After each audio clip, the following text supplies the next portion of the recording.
You are listening to the play Romeo and Juliet by William Shakespeare. Act 1, Prologue. Two households, both alike in dignity, in fair Verona, where we lay our scene. From ancient grudge break to new mutiny, where civil blood makes civil hands unclean. From forth the fatal loins of these two foes, a pair of star-crossed lovers take their life, whose misadventured piteous overthrows do with their death bury their parents' strife.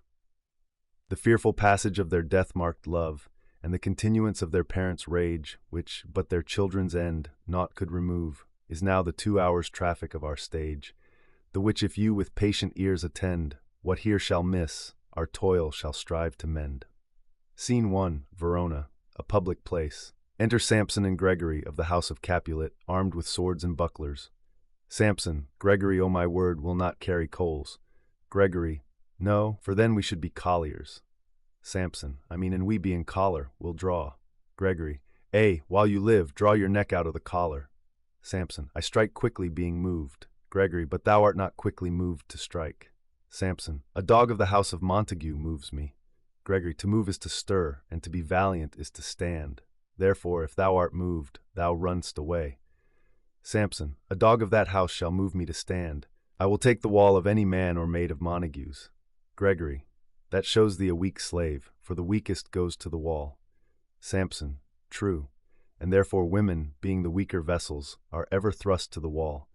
Therefore I will push Montague's men from the wall, and thrust his maids to the wall. Gregory, the quarrel is between our masters and us their men. Samson, 'tis all one, I will show myself a tyrant. When I have fought with the men, I will be cruel with the maids, and cut off their heads. Gregory, the heads of the maids? Samson, the heads of the maids or their maidenheads, take it in what sense thou wilt. Gregory, they must take it in sense that feel it. Samson, me they shall feel while I am able to stand, and 'tis known I am a pretty piece of flesh. Gregory, 'tis well thou art not fish, if thou hadst been poor John. Draw thy tool, here comes two of the house of the Montagues. Samson, my naked weapon is out. Quarrel, I will back thee. Gregory, how, turn thy back and run? Samson, fear me not. Gregory, no marry, I fear thee. Samson, let us take the law of our sides, let them begin. Gregory, I will frown as I pass by, and let them take it as they list. Samson, nay, as they dare. I will bite my thumb at them, which is a disgrace to them if they bear it. Enter Abraham and Balthasar. Abraham, do you bite your thumb at us, sir? Samson, I do bite my thumb, sir. Abraham, do you bite your thumb at us, sir? Samson, aside to Gregory. Is the law of our side if I say Gregory, no. Samson, no, sir, I do not bite my thumb at you, sir, but I bite my thumb, sir. Gregory, do you quarrel, sir? Abraham, quarrel, sir, no, sir. Samson, if you do, sir, I am for you. I serve as good a man as you, Abraham, no better. Samson, well, sir. Gregory, say better. Here comes one of my master's kinsmen. Samson, yes, better, sir. Abraham replies, you lie. Samson, draw if you be men. Gregory, remember thy swashing blow. They fight. Enter Benvolio. Benvolio, part, fools, put up your swords, you know not what you do. Beats down their swords. Enter Tybalt. Tybalt, what art thou drawn among these heartless hinds? Turn thee, Benvolio, look upon thy death. Benvolio, I do but keep the peace. Put up thy sword, or manage it to part these men with me. Tybalt, what, drawn, and talk of peace, I hate the word, as I hate hell, all Montagues and thee. Have it thee, coward. They fight. Enter several of both houses who join the fray. Then enter citizens with clubs. First citizen, clubs, bills, and partisans, strike, beat them down with the Capulets, down with the Montagues. Enter Capulet in his gown and Lady Capulet. Capulet, what noise is this? Give me my long sword, ho. Lady Capulet, a crutch, why call you for a sword? Capulet, my sword, I say, old Montague is come and flourishes his blade in spite of me. Enter Montague and Lady Montague. Montague, thou villain Capulet, hold me not, let me go. Lady Montague, thou shalt not stir a foot to seek a foe. Enter Prince with attendants. Prince, rebellious subjects, enemies to peace, profaners of this neighbor-stained steel, will they not hear? What ho, you men, you beasts, that quench the fire of your pernicious rage with purple fountains issuing from your veins, on pain of torture from those bloody hands throw your mistempered weapons to the ground, and hear the sentence of your moved prince. 3 civil brawls, bred of an airy word, by thee, old Capulet and Montague, have thrice disturbed the quiet of our streets. and made Verona's ancient citizens cast by their grave, beseeming ornaments, to wield old partisans in hands as old cankered with peace, to part your cankered hate. If ever you disturb our streets again, your lives shall pay the forfeit of the peace. For this time all the rest depart away. You, Capulet, shall go along with me. And Montague, come you this afternoon to know our further pleasure in this case, to old Freetown, our common judgment place. Once more on pain of death all men depart. Exeunt all but Montague, Lady Montague, and Benvolio. Montague, who set this ancient quarrel new abroach? Speak, nephew, were you by when it began? Benvolio, here were the servants of your adversary, and yours close fighting ere I did approach. I drew to part them. In the instant came the fiery Tybalt with his sword prepared, which, as he breathed defiance to my ears, he swung about his head and cut the winds, who nothing hurt withal hissed him in scorn. While we were interchanging thrusts and blows, came more and fought on part and part, till the prince came, who parted either part. Lady Montague, oh, where is Romeo? Saw you him today? Right glad I am he was not at this fray. Benvolio, Madam, an hour before the worshipped sun peered forth the golden window of the east, a troubled mind drave me to walk abroad, where underneath the grove of sycamore that westward rooteth from the city's side, so early walking did I see your son. Towards him I made, but he was ware of me, and stole into the covert of the wood. I, measuring his affections by my own, that most are busied when they're most alone, pursued my humor not pursuing his, and gladly shunned who gladly fled from me. Montague, many a morning hath he there been seen, with tears augmenting the fresh morning dew, adding to clouds more clouds with his deep sighs, but all so soon as the all-cheering sun should in the furthest east begin to draw the shady curtains from Aurora's bed, away from the light steals home my heavy son, and private in his chamber pens himself, shuts up his windows, locks far daylight out, and makes himself an artificial night. Black and portentous must this humor prove, unless good counsel may the cause remove. Benvolio, my noble uncle, do you know the cause? Montague, I neither know it nor can learn of him. Benvolio, have you importuned him by any means? Montague, both by myself and many other friends. But he, his own affection's counselor, is to himself, I will not say how true, but to himself so secret and so close, so far from sounding and discovery, as is the bud bit with an envious worm, ere he can spread his sweet leaves to the air, or dedicate his beauty to the sun. Could we but learn from whence his sorrows grow, we would as willingly give cure as no. Enter Romeo. Benvolio, see where he comes, so please you, step aside, I'll know his grievance or be much denied. Montague, I would thou wert so happy by thy stay to hear true shrift. Come, madam, let's away. Exeunt Montague and Lady Montague. Benvolio, good morrow, cousin. Romeo, is the day so young? Benvolio, but new struck 9. Romeo, me sad hours seem long. Was that my father that went hence so fast? Benvolio, it was. What sadness lengthens Romeo's hours? Romeo, not having that which having makes them short. Benvolio, in love? Romeo, out. Benvolio, of love? Romeo, out of her favor, where I am in love. Benvolio, alas, that love, so gentle in his view, should be so tyrannous and rough in proof. Romeo, alas, that love, whose view is muffled still, should without eyes see pathways to his will. Where shall we dine? O me, what fray was here? Yet tell me not, for I have heard it all. Here's much to do with hate, but more with love. Why then, O brawling love, O loving hate, O anything of nothing first create, O heavy lightness, serious vanity, misshapen chaos of well-seeming forms, feather of lead, bright smoke, cold fire, sick health, still waking sleep, that is not what it is. This love feel I, that feel no love in this. Dost thou not laugh, Benvolio? No, cause I rather weep. Romeo, good heart at what, Benvolio? At thy good heart's oppression. Romeo, why, such is love's transgression. Griefs of mine own lie heavy in my breast, which thou wilt propagate, to have it pressed with more of thine. This love that thou hast shown doth add more grief to too much of mine own. Love is a smoke raised with the fume of sighs, being purged a fire sparkling in lovers' eyes, being vexed a sea nourished with lovers' tears. What is it else? A madness most discreet, a choking gall and a preserving sweet. Farewell, my cause. Benvolio, soft, I will go along, and if you leave me so, you do me wrong. Romeo, tut, I have lost myself, I am not here. This is not Romeo, he's some other where. Benvolio, tell me in sadness, who is that you love? Romeo, what shall I groan and tell thee? Benvolio, groan, why no, but sadly tell me who. Romeo, bid a sick man in sadness make his will. Ah, word ill urged to one that is so ill. In sadness, cousin, I do love a woman. Benvolio, I aimed so near when I supposed you loved. Romeo, a right good mark, man, and she's fair I love. Benvolio, a right fair mark, fair cause is soonest hit. Romeo, well, in that hit you miss, she'll not be hit with Cupid's arrow. She hath Dian's wit, and in strong proof of chastity well armed, from love's weak childish bow she lives unharmed. She will not stay the siege of loving terms, nor bide the encounter of assailing eyes, nor ope her lap to saint-seducing gold. Oh, she is rich in beauty, only poor, that when she dies with beauty dies her store. Benvolio, then she hath sworn that she will still live chaste. Romeo, she hath, and in that sparing makes huge waste. For beauty starved with her severity cuts beauty off from all posterity. She is too fair, too wise, wisely too fair, to merit bliss by making me despair. She hath forsworn to love, and in that vow do I live dead that live to tell it now. Benvolio, be ruled by me, forget to think of her.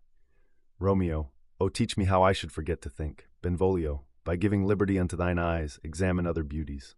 Romeo, 'tis the way to call hers exquisite, in question more. These happy masks that kiss fair ladies' brows, being black, put us in mind they hide the fair. He that is strucken blind cannot forget the precious treasure of his eyesight lost. Show me a mistress that is passing fair, what doth her beauty serve, but as a note where I may read who passed that passing fair. Farewell, thou canst not teach me to forget. Benvolio, I'll pay that doctrine, or else die in debt. Exeunt. Scene 2. A street. Enter Capulet, Paris, and servant. Capulet, but Montague is bound as well as I, in penalty alike, and 'tis not hard, I think, for men so old as we to keep the peace. Paris, of honorable reckoning are you both, and pity 'tis you lived at odds so long. But now, my lord, what say you to my suit? Capulet, but saying o'er what I have said before, my child is yet a stranger in the world. She hath not seen the change of 14 years. Let 2 more summers wither in their pride, ere we may think her ripe to be a bride. Paris, younger than she are happy mothers made. Capulet, and too soon marred are those so early made. The earth hath swallowed all my hopes, but she is the hopeful lady of my earth. But woo her, gentle Paris, get her heart. My will to her consent is but a part, and she agree. Within her scope of choice lies my consent and fair according voice. This night I hold an old accustomed feast, whereto I have invited many a guest, such as I love, and you among the store. One more most welcome makes my number more. At my poor house look to behold this night earth-treading stars that make dark heaven light. Such comfort as do lusty young men feel when well-apparelled April on the heel of limping winter treads, even such delight among fresh female buds shall you this night inherit at my house. Here all see, and like her most whose merit most shall be, which on more view, of many mind being one, may stand in number, though in reckoning none. Come, go with me. To servant, giving a paper. Go, sirrah, trudge about through fair Verona. Find those persons out whose names are written there, and to them say, my house and welcome on their pleasure stay. Exeunt Capulet and Paris. Servant, find them out whose names are written here. It is written that the shoemaker should meddle with his yard, and the tailor with his last, the fisher with his pencil, and the painter with his nets. But I am sent to find those persons whose names are here writ, and can never find what names the writing person hath here writ. I must to the learned, in good time. Enter Benvolio and Romeo. Benvolio, tut, man, one fire burns out another's burning. One pain is lessened by another's anguish. Turn giddy, and be holp by backward turning. One desperate grief cures with another's languish. Take thou some new infection to thy eye, and the rank poison of the old will die. Romeo, your plantain leaf is excellent for that. Benvolio, for what I pray thee? Romeo, for your broken shin. Benvolio, why, Romeo, art thou mad? Romeo, not mad, but bound more than a madman is. Shut up in prison, kept without my food, whipped and tormented in God-den, good fellow. Servant, God-den. I pray, sir, can you read? Romeo, mine own fortune in my misery. Servant, perhaps you have learned it without book, but, I pray, can you read anything you see? Romeo, aye, if I know the letters and the language. Servant, ye say honestly, rest you merry. Romeo, stay, fellow, I can read. Reads. Signor Martino and his wife and daughters, County Anselm and his beauteous sisters, the lady widow of Vitravio, Signor Placentio and his lovely nieces, Mercutio and his brother Valentine, mine uncle Capulet, his wife and daughters, my fair niece Rosaline, Livia, Signor Valencio and his cousin Tybalt, Lucio and the lively Helena. A fair assembly, whither should they come? Servant, up, Romeo, whither? Servant, to supper, to our house. Romeo, whose house? Servant, my master's. Romeo, indeed I should have asked you that before. Servant, now I'll tell you without asking. My master is the great rich Capulet, and if you be not of the house of Montagues, I pray, come and crush a cup of wine. Rest you merry. Exit. Benvolio, at this same ancient feast of Capulet sups the fair Rosaline whom thou so lovest, with all the admired beauties of Verona. Go thither, and with unattainted eye compare her face with some that I shall show, and I will make thee think thy swan a crow. Romeo, when the devout religion of mine eye maintains such falsehood, then turn tears to fires, and these, who often drowned, could never die, transparent heretics, be burnt for liars. One fairer than my love, the all-seeing sun, ne'er saw her match since first the world begun. Benvolio, tut, you saw her fair, none else being by, herself poised with herself in either eye. But in that crystal scales let there be weighed your lady's love against some other maid, that I will show you shining at this feast, and she shall scant show well that now shows best. Romeo, I'll go along, no such sight to be shown, but to rejoice in splendor of mine own. Scene 3. A room in Capulet's house. Enter Lady Capulet and nurse. Lady Capulet, nurse, where's my daughter? Call her forth to me. Nurse, now by my maidenhead at 12-year-old I bade her come. What? Lamb, what ladybird? God forbid. Where's this girl? What Juliet? Enter Juliet. Juliet, how now? Who calls? Nurse, your mother. Juliet, madam, I am here. What is your will? Lady Capulet, this is the matter. Nurse, give leave a while, we must talk in secret. Nurse, come back again. I have remembered me, thou's hear our counsel. Thou know'st my daughter's of a pretty age. Nurse, faith, I can tell her age unto an hour. Lady Capulet, she's not 14. Nurse, I'll lay 14 of my teeth. And yet, to my teeth be it spoken, I have but 4. She is not 14.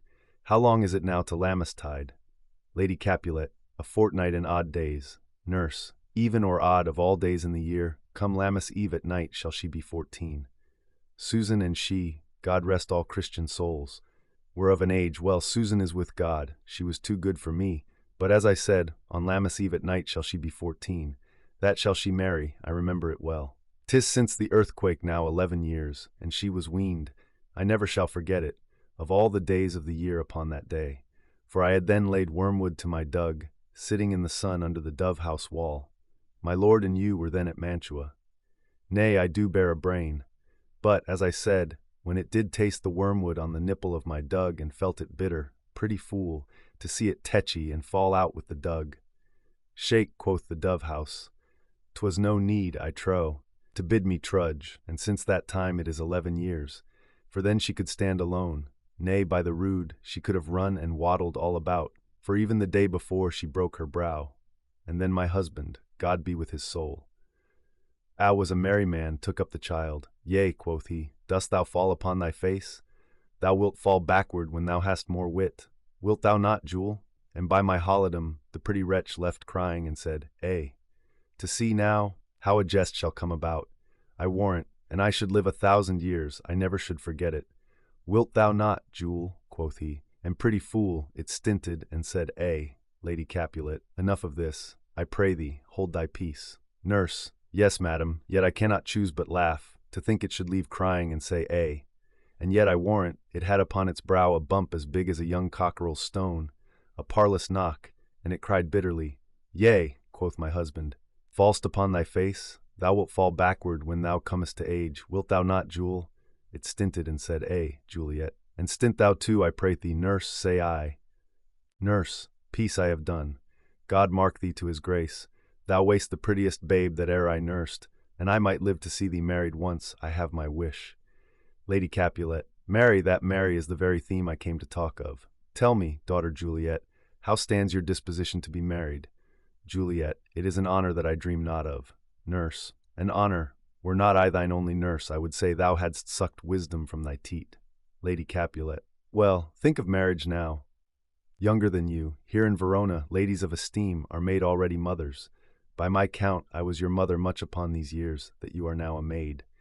Thus then, in brief, the valiant Paris seeks you for his love. Nurse, a man, young lady, lady, such a man as all the world. Why, he's a man of wax. Lady Capulet, Verona's summer hath not such a flower. Nurse, nay, he's a flower, in faith, a very flower. Lady Capulet, what say you? Can you love the gentleman? This night you shall behold him at our feast. Read o'er the volume of young Paris' face, and find delight writ there with beauty's pen. Examine every married lineament, and see how one another lends content, and what obscured in this fair volume lies, find written in the margent of his eyes. This precious book of love, this unbound lover, to beautify him only lacks a cover. The fish lives in the sea, and 'tis much pride for fair without the fair within to hide. That book in many's eyes doth share the glory, that in gold clasps locks in the golden story. So shall you share all that he doth possess, by having him, making yourself no less. Nurse, no less, nay bigger, women grow by men. Lady Capulet, speak briefly, can you like of Paris's love? Juliet, I'll look to like, if looking liking move, but no more deep will I endart mine eye than your consent gives strength to make it fly. Enter a servant. Servant, madam, the guests are come. Supper served up, you called, my young lady asked for, the nurse cursed in the pantry, and everything in extremity. I must hence to wait. I beseech you, follow straight. Lady Capulet, we follow thee. Exit servant.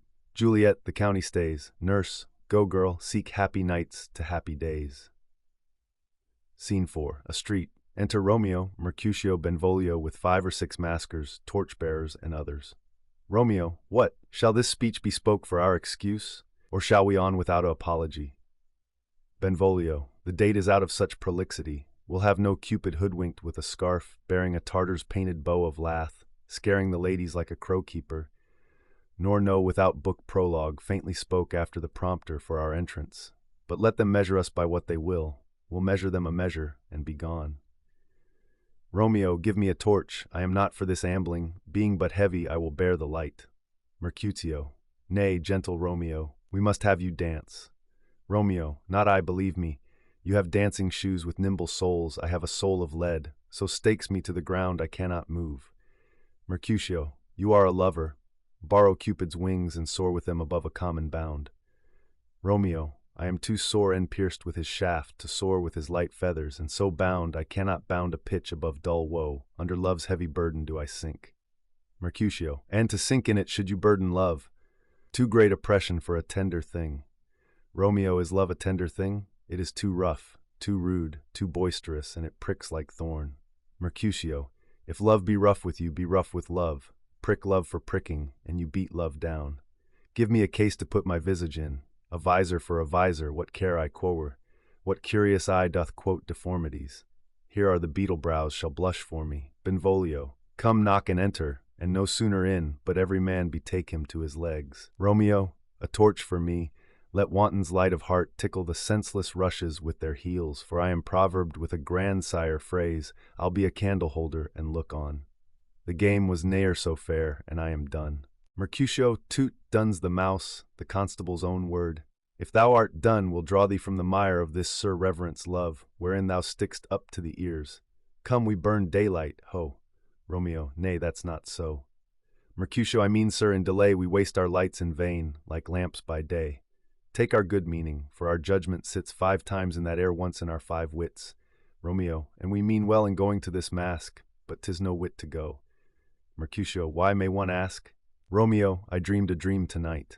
Mercutio, and so did I. Romeo, well, what was yours, Mercutio? That dreamers often lie. Romeo, in bed asleep, while they do dream things true. Oh then, I see Queen Mab hath been with you.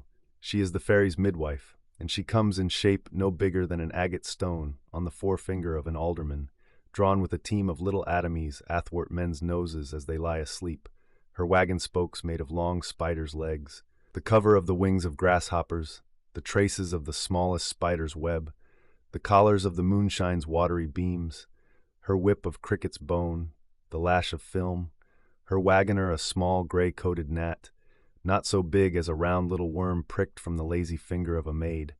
Her chariot is an empty hazelnut made by the joiner squirrel or old grub, time out o' mind the fairies' coachmakers. And in this state she gallops night by night through lovers' brains, and then they dream of love, or courtiers' knees that dream on courtesies straight, or lawyers' fingers who straight dream on fees, O'er ladies' lips who straight on kisses dream, which oft the angry mab with blisters plagues, because their breaths with sweetmeats tainted are. Sometimes she gallops o'er a courtier's nose, and then dreams he of smelling out a suit. And sometime comes she with a tithe pig's tail tickling a parson's nose as a lies asleep. Then dreams he of another benefice.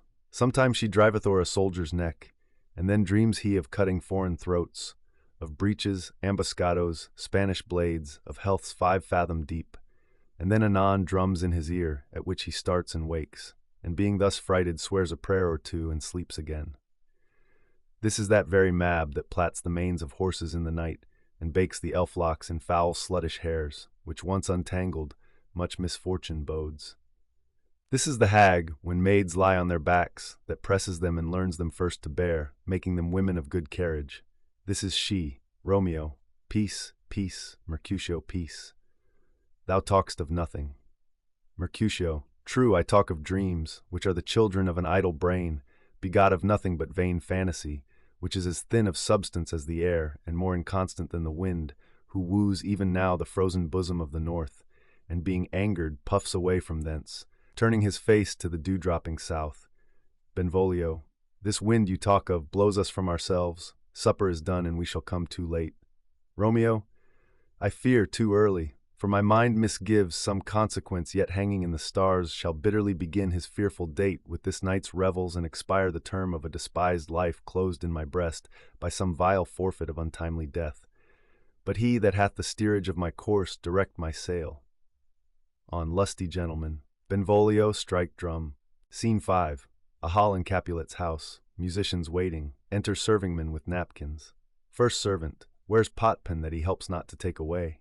He shift a trencher, he scrape a trencher. Second servant. When good manners shall lie all in 1 or 2 men's hands, and they unwashed too, 'tis a foul thing. First servant. Away with the joint stools, remove the court cupboard, look to the plate.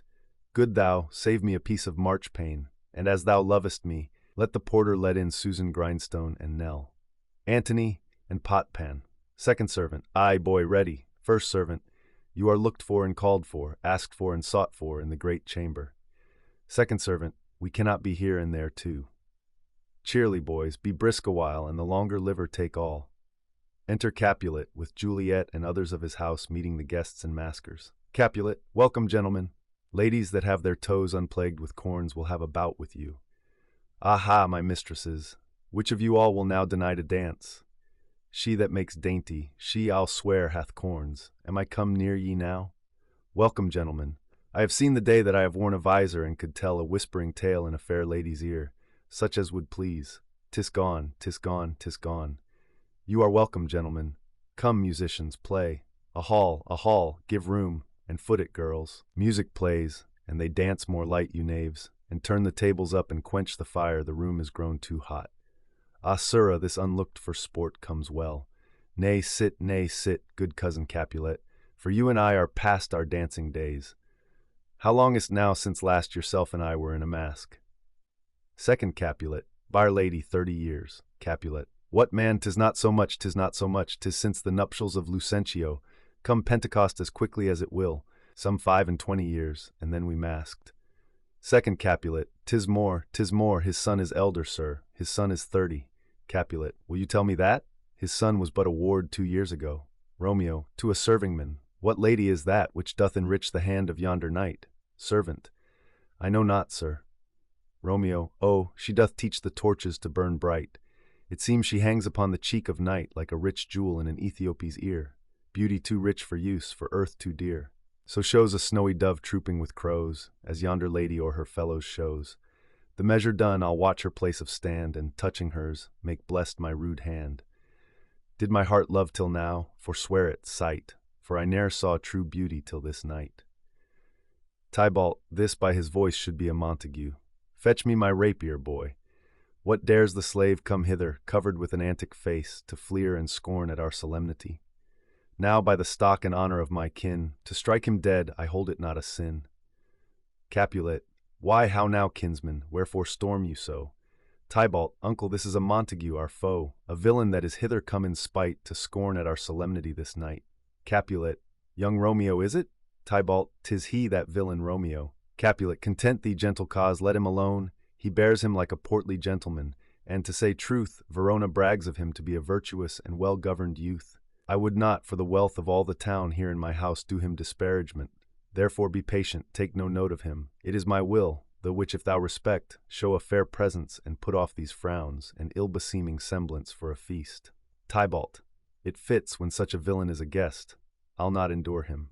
Capulet, he shall be endured. What, goodman boy, I say, he shall. Go to. Am I the master here, or you? Go to. You'll not endure him. God shall mend my soul. You'll make a mutiny among my guests.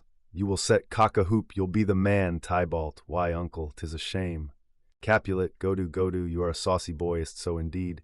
This trick may chance to scathe you, I know what. You must contrary me, marry, 'tis time. Well said, my hearts. You are a princox, go, be quiet, or more light, for shame, I'll make you quiet. What cheerly, my hearts. Tybalt, patience perforce with wilful choler meeting makes my flesh tremble in their different greeting. I will withdraw, but this intrusion shall now seeming sweet convert to bitter gall. Romeo, to Juliet, if I profane with my unworthiest hand this holy shrine, the gentle fine is this. My lips, two blushing pilgrims, ready stand to smooth that rough touch with a tender kiss. Juliet, good pilgrim, you do wrong your hand too much, which mannerly devotion shows in this, for saints have hands that pilgrims' hands do touch, and palm to palm is holy palmer's kiss. Romeo, have not saints lips and holy palmers too? Juliet, pilgrim, lips that they must use in prayer. Romeo, oh then, dear saint, let lips do what hands do. They pray, grant thou, lest faith turn to despair. Juliet, saints do not move, though grant for prayer's sake. Romeo, then move not, while my prayer's effect I take. Thus from my lips, by yours, my sin is purged. Juliet, then have my lips the sin that they have took. Romeo, sin from thy lips, O trespass sweetly urged. Give me my sin again. Juliet, you kiss by the book. Nurse, madam, your mother craves a word with you. Romeo, what is her mother? Nurse, Mary.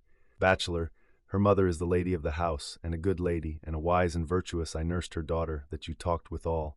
I tell you, he that can lay hold of her shall have the chinks. Romeo, is she a Capulet? O dear account, my life is my foe's debt. Benvolio, away, begone, the sport is at the best. Romeo, so I fear, the more is my unrest. Capulet, nay, gentlemen, prepare not to be gone, we have a trifling foolish banquet towards. Is it e'en so? Why then, I thank you all, I thank you, honest gentlemen, good night. More torches here, come on then, let's to bed. Ah, sirrah, by my fay it waxes late, I'll to my rest. Exeunt all but Juliet and nurse. Juliet, come hither, nurse. What is yon gentleman? Nurse, the son and heir of old Tiberio. Juliet, what's he that now is going out of door? Nurse, marry, that I think be young Petruchio. Juliet, what's he that follows there that would not dance? Nurse, I know not. Juliet, go ask his name. If he be married, my grave is like to be my wedding bed. Nurse, his name is Romeo, and a Montague, the only son of your great enemy. Juliet, my only love sprung from my only hate. Too early seen unknown, and known too late. Prodigious birth of love it is to me that I must love a loathed enemy. Nurse, what's this? What's this? Juliet, a rhyme I learned even now of one I danced withal. One calls within Juliet. Nurse, anon, anon, come, let's away, the strangers all are gone. Act 2, Prologue. Enter Chorus. Chorus. Now old desire doth in his deathbed lie, and young affection gapes to be his heir. That fair for which love groaned for and would die, with tender Juliet matched, is now not fair. Now Romeo is beloved and loves again, alike betwixt by the charm of looks, but to his foe supposed he must complain, and she steal love's sweet bait from fearful hooks.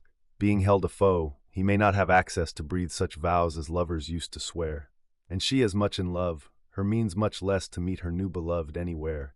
But passion lends them power, time means to meet tempering extremities with extreme sweet. Exit. Scene 1. A lane by the wall of Capulet's orchard. Enter Romeo. Can I go forward when my heart is here? Turn back, dull earth, and find thy center out. He climbs the wall and leaps down within it. Enter Benvolio and Mercutio. Benvolio, Romeo, my cousin Romeo. Mercutio, he is wise, and on my lie hath stolen him home to bed. Benvolio, he ran this way and leaped this orchard wall. Call good Mercutio.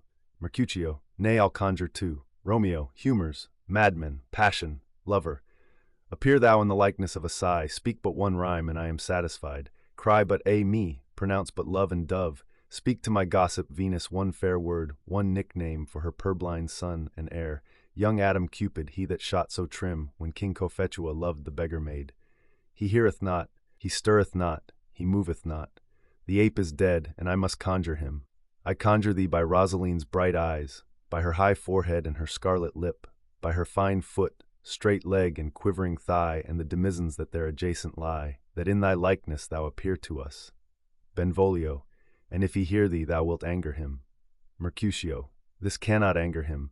'Twould anger him to raise a spirit in his mistress' circle of some strange nature, letting it there stand till she had laid it and conjured it down. That were some spite.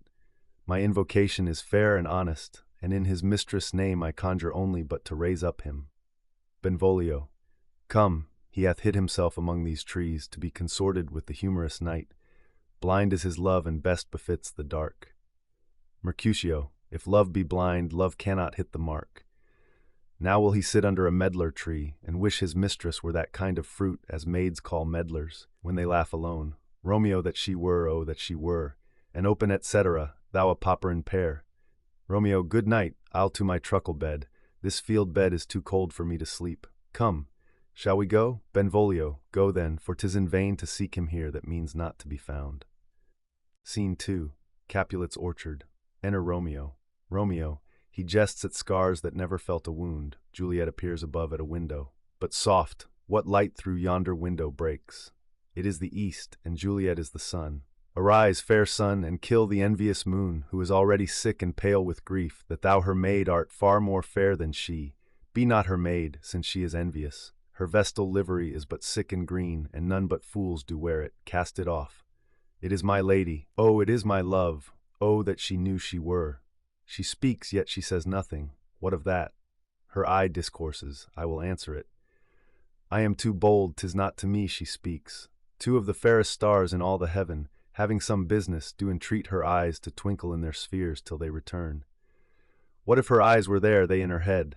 The brightness of her cheek would shame those stars, as daylight doth a lamp. Her eyes in heaven would through the airy regions stream so bright that birds would sing and think it were not night. See how she leans her cheek upon her hand. Oh, that I were a glove upon that hand, that I might touch that cheek. Juliet, me, Romeo, she speaks. Oh, speak again, bright angel, for thou art as glorious to this night.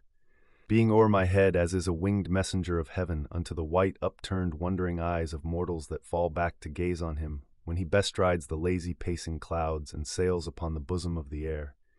Juliet, O Romeo, Romeo, wherefore art thou Romeo? Deny thy father and refuse thy name, or if thou wilt not, be but sworn my love, and I'll no longer be a Capulet.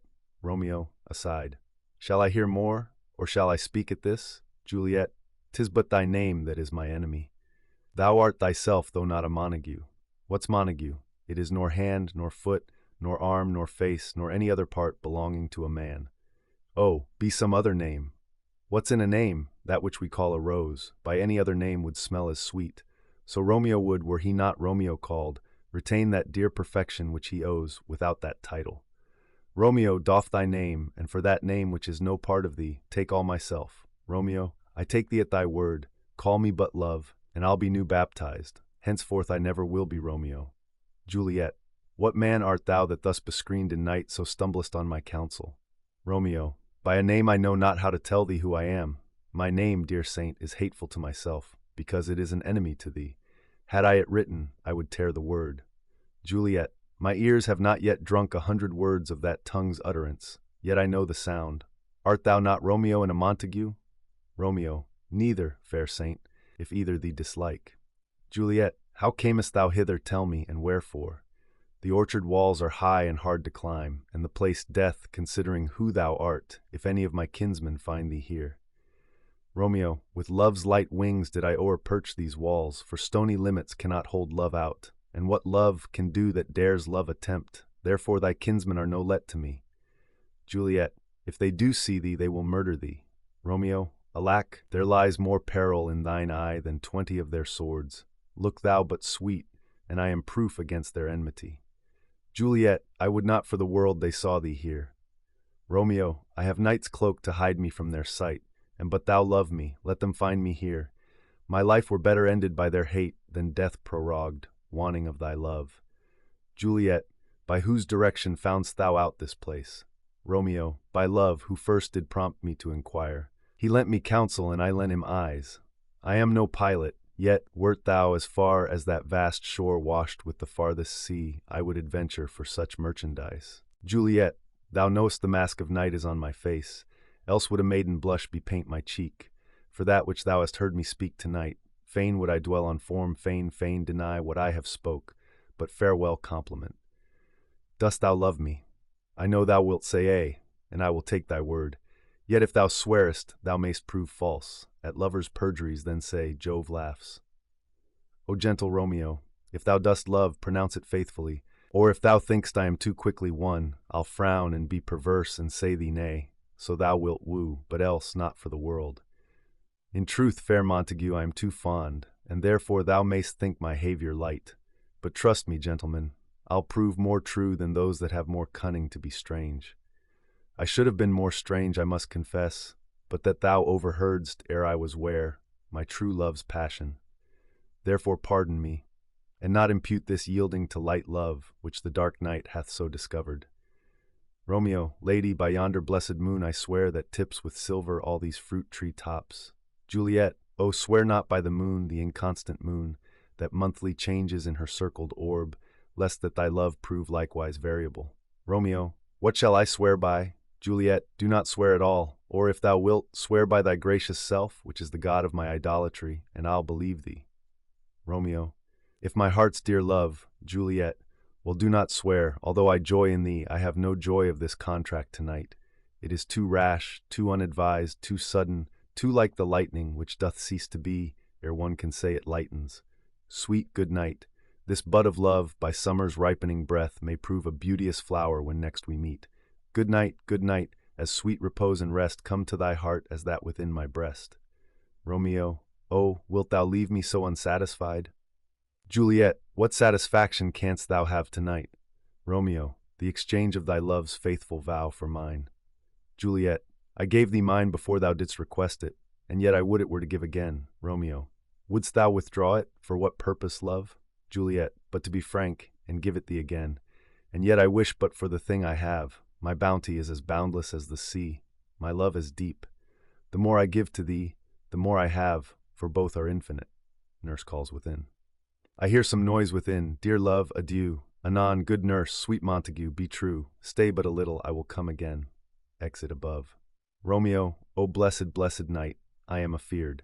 Being in night, all this is but a dream, too flattering sweet to be substantial. Re-enter Juliet above. Juliet, 3 words, dear Romeo, and good night indeed. If that thy bent of love be honourable, thy purpose marriage, send me word tomorrow, by one that I'll procure to come to thee, where and what time thou wilt perform the rite, and all my fortunes at thy foot I'll lay, and follow thee, my lord, throughout the world.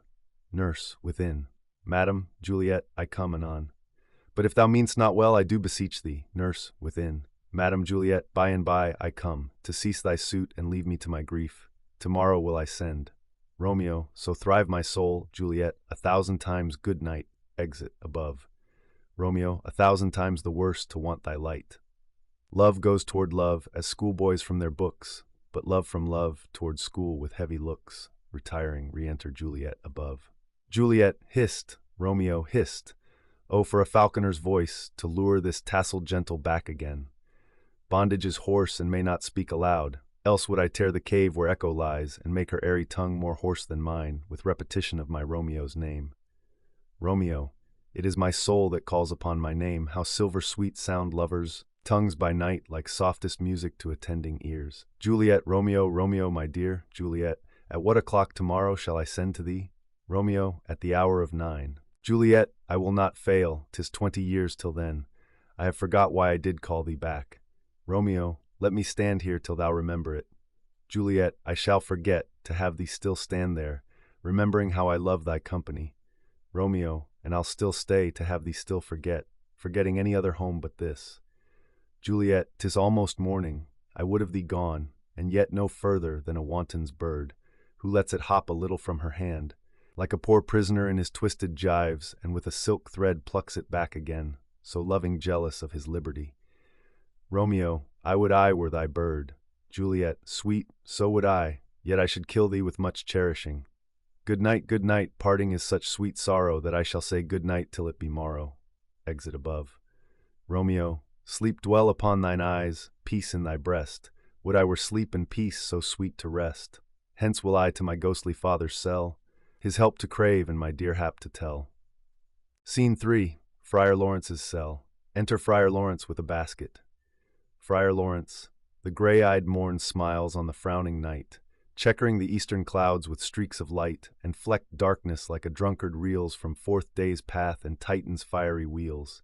Now, ere the sun advance his burning eye, the day to cheer and night's dank dew to dry, I must upfill this osier cage of ours with baleful weeds and precious juiced flowers. The earth that's nature's mother is her tomb. What is her burying grave that is her womb? And from her womb children of divers kind we sucking on her natural bosom find, many for many virtues excellent, none but for some, and yet all different. Oh, mickle is the powerful grace that lies in herbs, plants, stones, and their true qualities, for naught so vile that on the earth doth live, but to the earth some special good doth give, nor aught so good but strained from that fair use revolts from true birth, stumbling on abuse. Virtue itself turns vice, being misapplied, and vice sometimes by action dignified. Within the infant rind of this small flower poison hath residence and medicine power, for this, being smelt with that part cheers each part, being tasted slays all senses with the heart. Two such opposed kings encamp them still, in man as well as herbs, grace and rude will. And where the worser is predominant, full soon the canker death eats up that plant. Enter Romeo. Romeo, good morrow, father. Friar Laurence, benedicite, what early tongue so sweet saluteth me?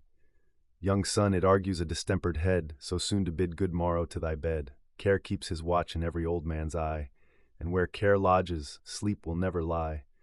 But where unbruised youth with unstuffed brain doth couch his limbs, there golden sleep doth reign. Therefore thy earliness doth me assure thou art uproused by some distemperature, or if not so, then here I hit it right. Our Romeo hath not been in bed tonight. Romeo, that last is true, the sweeter rest was mine. Friar Laurence, God pardon sin, wast thou with Rosaline? Romeo, with Rosaline my ghostly father? No, I have forgot that name, and that name's woe. Friar Laurence, that's my good son, but where hast thou been then? Romeo, I'll tell thee, ere thou ask it me again. I have been feasting with mine enemy, where on a sudden one hath wounded me, that's by me wounded. Both our remedies within thy help and holy physic lies. I bear no hatred, blessed man, for lo, my intercession likewise steads my foe. Friar Laurence, be plain, good son, and homely in thy drift, riddling confession finds but riddling shrift. Romeo, then plainly know my heart's dear love is set on the fair daughter of rich Capulet. As mine on hers, so hers is set on mine. And all combined, save what thou must combine by holy marriage, when and where and how we met, we wooed and made exchange of vow, I'll tell thee as we pass, but this I pray, that thou consent to marry us today.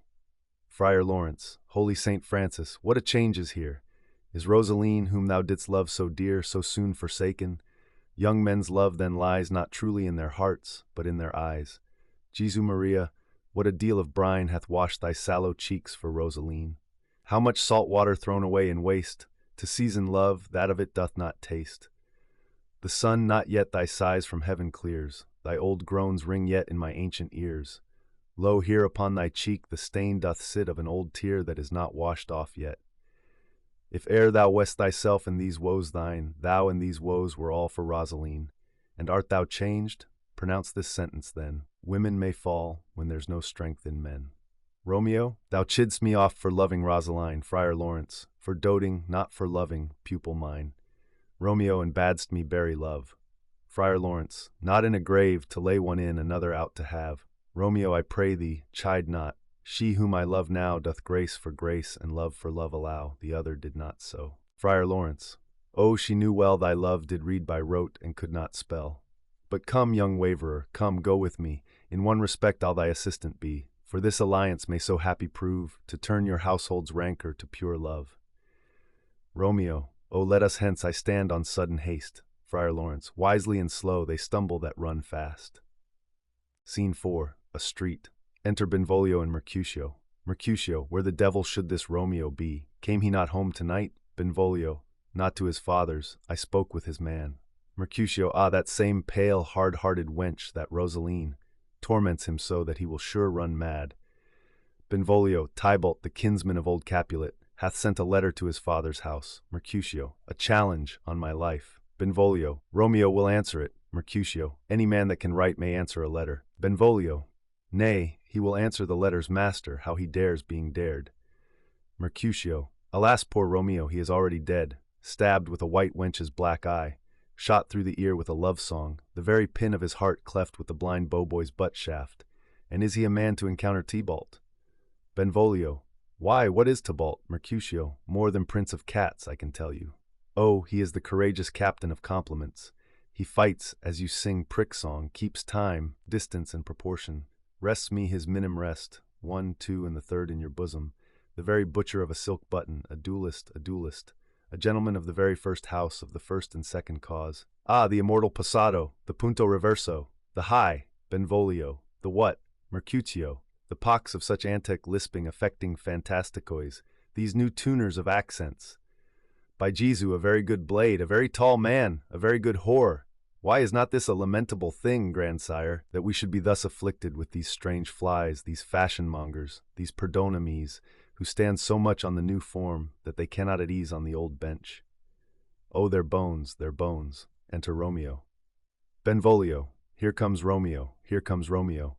Mercutio, without his roe, like a dried herring, flesh, flesh, how art thou fishified? Now is he for the numbers that Petrarch flowed in. Laura to his lady was but a kitchen wench. Mary, she had a better love to berhyme her. Dido a dowdy, Cleopatra a gipsy, Helen and Hero hildings and harlots. This be a grey eye or so, but not to the purpose. Signor Romeo, bonjour. There's a French salutation to your French slop. You gave us the counterfeit fairly last night. Romeo, good morrow to you both. What counterfeit did I give you? Mercutio, the ship, sir, the slip, can you not conceive? Romeo, pardon, good Mercutio, my business was great, and in such a case as mine, a man may strain courtesy. Mercutio, that's as much as to say, such a case as yours constrains a man to bow in the hams. Romeo, meaning to courtesy. Mercutio, thou hast most kindly hit it. Romeo, most courteous exposition. Mercutio, nay, I am the very pink of courtesy. Romeo, pink for flower. Mercutio, right. Romeo, why then is my pump well flowered? Well said. Follow me this jest now, till thou hast worn out thy pump, that when the single soul of it is worn, the jest may remain after the wearing soul singular. Romeo, O single-souled jest, solely singular for the singleness. Mercutio, come between us, good Benvolio, my wits faint. Romeo, switch and spurs, or I'll cry a match. Mercutio, nay, if thy wits run the wild goose chase, I have done, for thou hast more of the wild goose in one of thy wits than I am sure I have in my whole 5. Was I with you there for the goose? Romeo, thou wast never with me for anything when thou wast not there for the goose. Mercutio, I will bite thee by the ear for that jest. Romeo, nay, good goose, bite not. Mercutio, thy wit is a very bitter sweeting, it is a most sharp sauce. Romeo, and is it not well served in to a sweet goose? Mercutio, oh, here's a wit of Cheverel, that stretches from an inch narrow to an ell broad. Romeo, I stretch it out for that word broad, which added to the goose, proves thee far and wide a broad goose. Mercutio, why is not this better now than groaning for love? Now art thou sociable, now art thou Romeo, now art thou what thou art, by art as well as by nature, for this drivelling love is like a great natural, that runs lolling up and down to hide his bauble in a hole. Benvolio, stop there, stop there. Mercutio, thou desirest me to stop in my tail against the hair. Benvolio, thou wouldst else have made thy tail large. Mercutio, oh, thou art deceived. I would have made it short, for I was come to the whole depth of my tale, and meant indeed to occupy the argument no longer. Romeo, here's goodly gear. Enter Nurse and Peter. Mercutio, a sail, a sail. Benvolio, 2, a shirt and a smock. Nurse, Peter, anon. Nurse, my fan, Peter. Mercutio, good Peter to hide her face, for her fan's the fairer face. Nurse, God ye good morrow, gentlemen. Mercutio, God ye good den, fair gentlewoman. Nurse, is it good den? Mercutio, 'tis no less, I tell you, for the body hand of the dial is now upon the prick of noon. Nurse, out upon you. What a man are you? Romeo, one gentlewoman that God hath made for himself to mar. Nurse, by my troth, it is well said, for himself to mar, quotha. Gentlemen, can any of you tell me where I may find the young Romeo? Romeo, I can tell you, but young Romeo will be older when you have found him than he was when you sought him. I am the youngest of that name, for fault of a worse. Nurse, you say well. Mercutio, yea, is the worst well, very well took, faith, wisely, wisely. Nurse, if you be he, sir, I desire some confidence with you. Benvolio, she will indict him to some supper. Mercutio, abod, so ho! Romeo, what hast thou found? Mercutio, hare, sir, unless a hare, sir, in a Lenten pie, that is something stale and hoar ere it be spent. Mercutio sings. An old hare whore and an old hare whore is very good meat in Lent, but a hare that is whore is too much for a score, when it whores ere it be spent. Romeo, will you come to your father's? Will to dinner thither. Romeo, I will follow you. Mercutio, farewell, ancient lady, farewell. Mercutio sings, lady, lady, lady, exeunt Mercutio and Benvolio. Nurse, marry, farewell. I pray you, sir, what saucy merchant was this, that was so full of his ropery? Romeo, a gentleman, nurse, that loves to hear himself talk, and will speak more in a minute than he will stand to in a month. Nurse, and a speak anything against me, I'll take him down, and were lustier than he is, and 20 such jacks, and if I cannot, I'll find those that shall. Scurvy knave, I am none of his flirt gills, I am none of his skeins mates, and thou must stand by too, and suffer every knave to use me at his pleasure? Peter, I saw no man use you a pleasure. If I had, my weapon should quickly have been out, I warrant you. I dare draw as soon as another man, if I see occasion in a good quarrel, and the law on my side. Nurse, now, afore God, I am so vexed, that every part about me quivers. Scurvy knave. Pray you, sir, a word. And as I told you, my young lady bade me inquire you out. What she bade me say, I will keep to myself. But first let me tell ye, if ye should lead her into a fool's paradise, as they say, it were a very gross kind of behavior, as they say. For the gentlewoman is young, and therefore, if you should deal double with her, truly it were an ill thing to be offered to any gentlewoman, and very weak dealing. Romeo, nurse, commend me to thy lady and mistress. I protest unto thee, nurse, good heart, and I faith, I will tell her as much. Lord, Lord, she will be a joyful woman. Romeo, what wilt thou tell her, nurse? Thou dost not mark me, nurse. I will tell her, sir, that you do protest, which, as I take it, is a gentlemanlike offer. Romeo, bid her devise some means to come to Shrift this afternoon, and there she shall at Friar Laurence cell be shrived and married. Here is for thy pains, nurse. No, truly, sir, not a penny. Romeo, go to, I say you shall. Nurse, this afternoon, sir, well, she shall be there. Romeo, and stay, good nurse, behind the abbey wall. Within this hour my man shall be with thee, and bring thee cords made like a tackled stair, which to the high-top gallant of my joy must be my convoy in the secret night. Farewell, be trusty, and I'll quit thy pains. Farewell, commend me to thy mistress. Nurse, now God in heaven bless thee. Hark you, sir. Romeo, what say'st thou, my dear nurse? Nurse, is your man secret? Did you ne'er hear say, two may keep counsel, putting one away? Romeo, I warrant thee, my man's as true as steel. Nurse, well, sir, my mistress is the sweetest lady. Lord, Lord, when 'twas a little prating thing. Oh, there is a nobleman in town, one Paris, that would fain lay knife aboard, but she, good soul, had as lief see a toad, a very toad, as see him. I anger her sometimes, and tell her that Paris is the properer man, but I'll warrant you, when I say so, she looks as pale as any clout in the versal world. Doth not Rosemary and Romeo begin both with a letter? Romeo, nurse, what of that? Both with an R. Nurse, mocker, that's the dog's name. R is for the... No, I know it begins with some other letter, and she hath the prettiest sententious of it of you and Rosemary that it would do you good to hear it. Romeo, commend me to thy lady. Nurse, 1,000 times. Exit Romeo. Peter, anon. Nurse, Peter, take my fan and go before and apace. Scene 5. Capulet's orchard. Enter Juliet. Juliet, the clock struck 9 when I did send the nurse. In half an hour she promised to return. Perchance she cannot meet him. That's not so. Oh, she is lame. Love's heralds should be thoughts, which 10 times faster glide than the sun's beams, driving back shadows over luring hills. Therefore do nimble pinioned doves draw love, and therefore hath the wind swift Cupid wings. Now is the sun upon the highmost hill of this day's journey, and from 9 till 12 is 3 long hours, yet she is not come. Had she affections and warm youthful blood, she would be as swift in motion as a ball. My words would bandy her to my sweet love, and his to me. But old folks, many fain as they were dead, unwieldy, slow, heavy, and pale as lead. O God, she comes, enter nurse and Peter. O honey nurse, what news? Hast thou met with him? Send thy man away. Nurse. Peter, stay at the gate. Exit Peter. Juliet. Now, good sweet nurse. O Lord, why look'st thou sad? Though news be sad, yet tell them merrily. If good, thou shamest the music of sweet news by playing it to me with so sour a face. Nurse, I am a-weary, give me leave a while. Fie, how my bones ache, what a jaunt have I had. Juliet, I would thou hadst my bones and I thy news. Nay, come, I pray thee, speak. Good nurse, speak. Nurse, Jesu, what haste, can you not stay a while? Do you not see that I am out of breath? Juliet, how art thou out of breath? When thou hast breath to say to me that thou art out of breath. The excuse that thou dost make in this delay is longer than the tale thou dost excuse. Is thy news good or bad? Answer to that.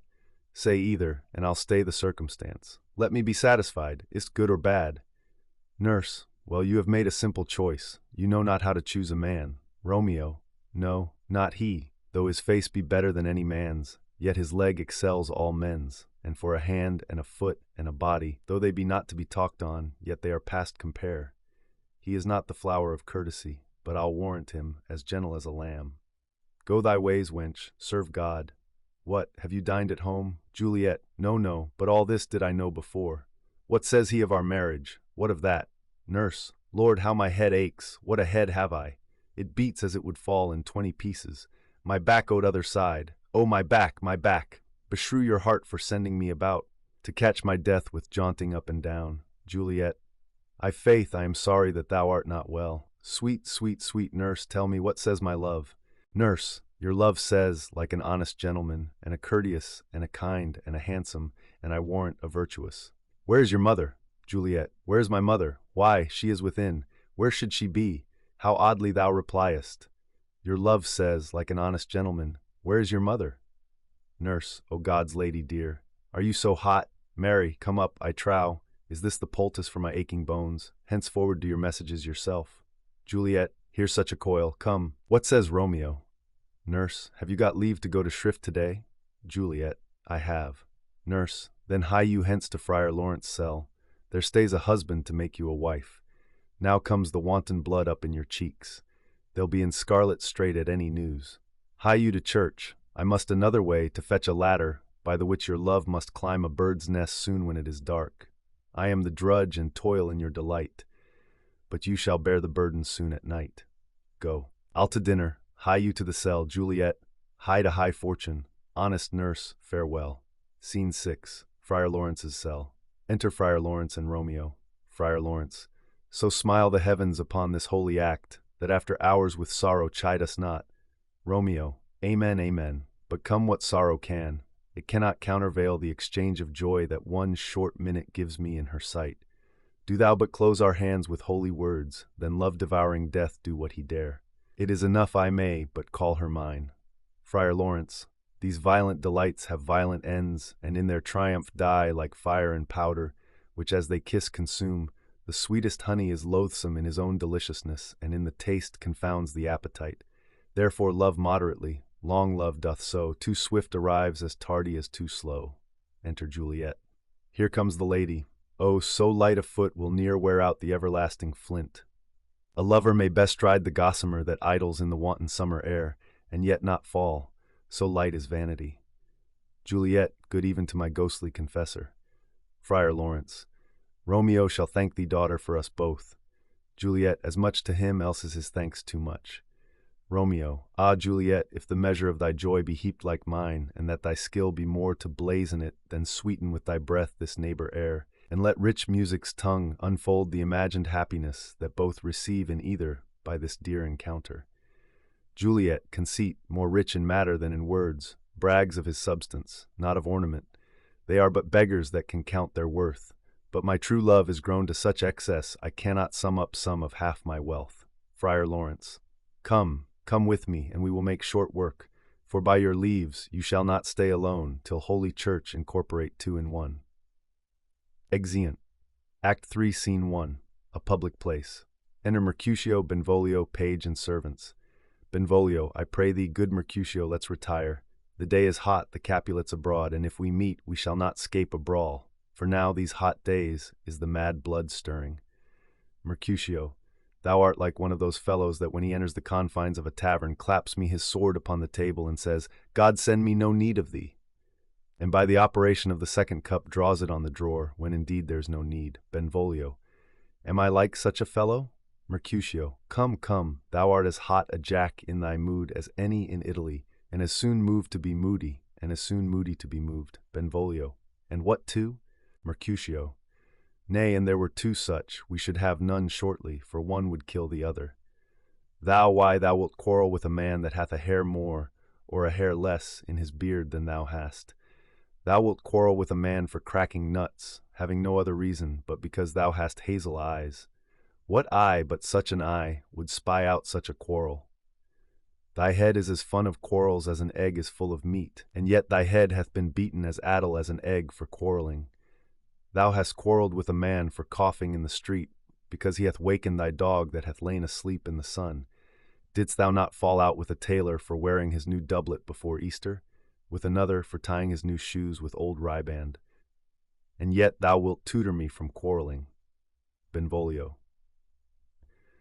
And I were so apt to quarrel as thou art, any man should buy the fee simple of my life for an hour and a quarter. Mercutio. The fee simple. O simple. Benvolio. By my head, here come the Capulets. Mercutio. By my heel, I care not. Enter Tybalt and others. Tybalt, follow me close, for I will speak to them. Gentlemen, good den, a word with one of you. Mercutio. And but one word with one of us? Couple it with something. Make it a word and a blow. Tybalt. You shall find me apt enough to that, sir, and you will give me occasion. Mercutio. Could you not take some occasion without giving? Tybalt. Mercutio. Thou consortst with Romeo. Mercutio. Consort. What, dost thou make us minstrels? And thou make minstrels of us. Look to hear nothing but discords. Here's my fiddlestick. Here's that shall make you dance. Zounds, consort. Benvolio. We talk here in the public haunt of men. Either withdraw into some private place and reason coldly of your grievances, or else depart. Here all eyes gaze on us. Mercutio. Men's eyes were made to look, and let them gaze. I will not budge for no man's pleasure I. Enter Romeo. Tybalt. Well, peace be with you, sir. Here comes my man. Mercutio. But I'll be hanged, sir, if he wear your livery. Marry, go before the field, he'll be your follower. Your worship in that sense may call him man. Tybalt. Romeo, the hate I bear thee can afford nail. No better term than this. Thou art a villain. Romeo. Tybalt.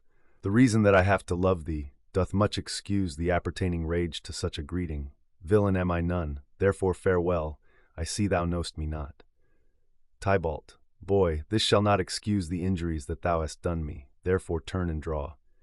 Romeo. I do protest, I never injured thee, but love thee better than thou canst devise till thou shalt know the reason of my love. And so, good Capulet, which name I tender as dearly as my own, be satisfied. Mercutio. O calm, dishonorable, vile submission. Alla stoccata carries it away. He draws. Tybalt, you rat-catcher, will you walk? Tybalt. What wouldst thou have with me? Mercutio. Good king of cats, nothing but one of your 9 lives, that I mean to make bold withal, and as you shall use me hereafter, dry beat the rest of the 8. Will you pluck your sword out of his pitcher by the ears? Make haste, lest mine be about your ears ere it be out. Tybalt. I am for you. Drawing. Romeo. Gentle Mercutio, put thy rapier up. Mercutio. Come, sir, you're passado. They fight. Romeo. Draw Benvolio. Beat down their weapons. Gentlemen, for shame, forbear this outrage. Tybalt. Mercutio. The prince expressly hath forbidden bandying in Verona streets. Hold, Tybalt. Good Mercutio. Tybalt under Romeo's arm stabs Mercutio and flies with his followers. Mercutio. I am hurt. A plague o' both your houses. I am sped. Is he gone, and hath nothing? Benvolio. What, art thou hurt? Mercutio. A scratch, a scratch. Marry, 'tis enough. Where is my page? Go, villain, fetch a surgeon. Exit page. Romeo. Courage, man, the hurt cannot be much. Mercutio. No, 'tis not so deep as a well, nor so wide as a church door. But 'tis enough, 'twill serve. Ask for me tomorrow, and you shall find me a grave man. I am peppered, I warrant, for this world. A plague o' both your houses. Zounds, a dog, a rat, a mouse, a cat, to scratch a man to death, a braggart, a rogue, a villain, that fights by the book of arithmetic. Why the devil came you between us? I was hurt under your arm. Romeo. I thought all for the best. Mercutio. Help me into some house. Benvolio, or I shall faint. A plague o' both your houses. They have made worms meat of me. I have it, and soundly too, your houses. Exeunt Mercutio and Benvolio. Romeo. This gentleman, the prince's near ally, my very friend, hath got his mortal hurt in my behalf. My reputation stained with Tybalt's slander. Tybalt, that an hour hath been my kinsman. O sweet Juliet, thy beauty hath made me effeminate, and in my temper softened valor's steel. Re-enter Benvolio.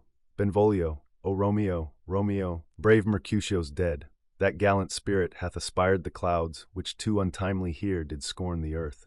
Romeo, this day's black fate on more days doth depend. This but begins the woe, others must end. Benvolio, here comes the furious Tybalt back again. Romeo, alive in triumph, and Mercutio slain. Away to heaven, respective lenity, and fire-eyed fury be my conduct now. Re-enter Tybalt. Now, Tybalt, take the villain back again, that late thou gavest me.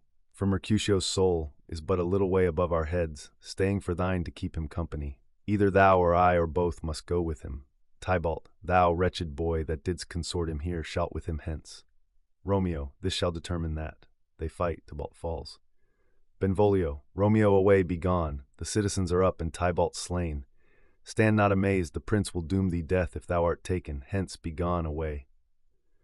Romeo, oh, I am fortune's fool. Benvolio, why dost thou stay? Exit Romeo. Enter citizens, and see. First citizen, which way ran he that killed Mercutio? Tybalt, that murderer, which way ran he? Benvolio, there lies that Tybalt. First citizen, up, sir, go with me. I charge thee in the prince's name, obey. Enter prince, attended, Montague, Capulet, their wives, and others. Prince, where are the vile beginners of this fray? Benvolio, O noble prince, I can discover all the unlucky manage of this fatal brawl. There lies the man, slain by young Romeo, that slew thy kinsman, brave Mercutio.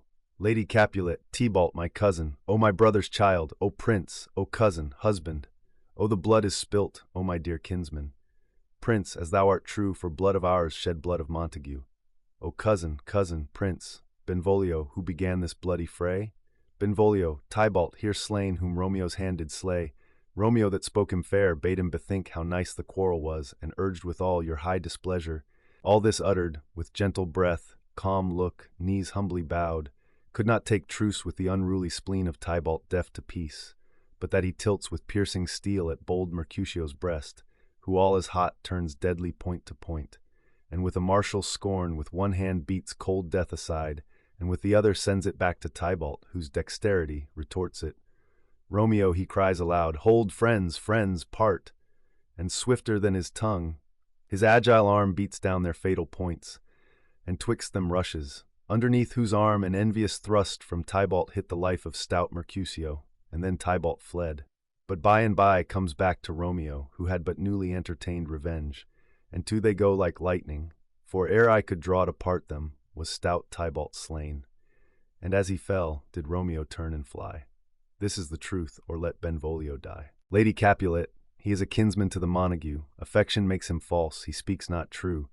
Some 20 of them fought in this black strife, and all those 20 could but kill one life. I beg for justice, which thou, prince, must give. Romeo slew Tybalt, Romeo must not live. Prince, Romeo slew him, he slew Mercutio, who now the price of his dear blood doth owe. Montague, not Romeo, prince, he was Mercutio's friend. His fault concludes, but what the law should end, the life of Tybalt. And for that offense, immediately we do exile him hence. I have an interest in your hate's proceeding. My blood for your rude brawls doth lie a-bleeding, but I'll amerce you with so strong a fine that you shall all repent the loss of mine. I will be deaf to pleading and excuses, nor tears nor prayers shall purchase out abuses. Therefore use none. Let Romeo hence in haste, else, when he's found, that hour is his last. Bear hence this body, and attend our will. Mercy but murders, pardoning those that kill. Scene 2, Capulet's orchard. Enter Juliet. Juliet, gallop apace, you fiery-footed steeds, towards Phoebus' lodging. Such a wagoner as Phaethon would whip you to the west and bring in cloudy night immediately. Spread thy close curtain, love-performing night, that runaway's eyes may wink and Romeo leap to these arms, untalked of and unseen.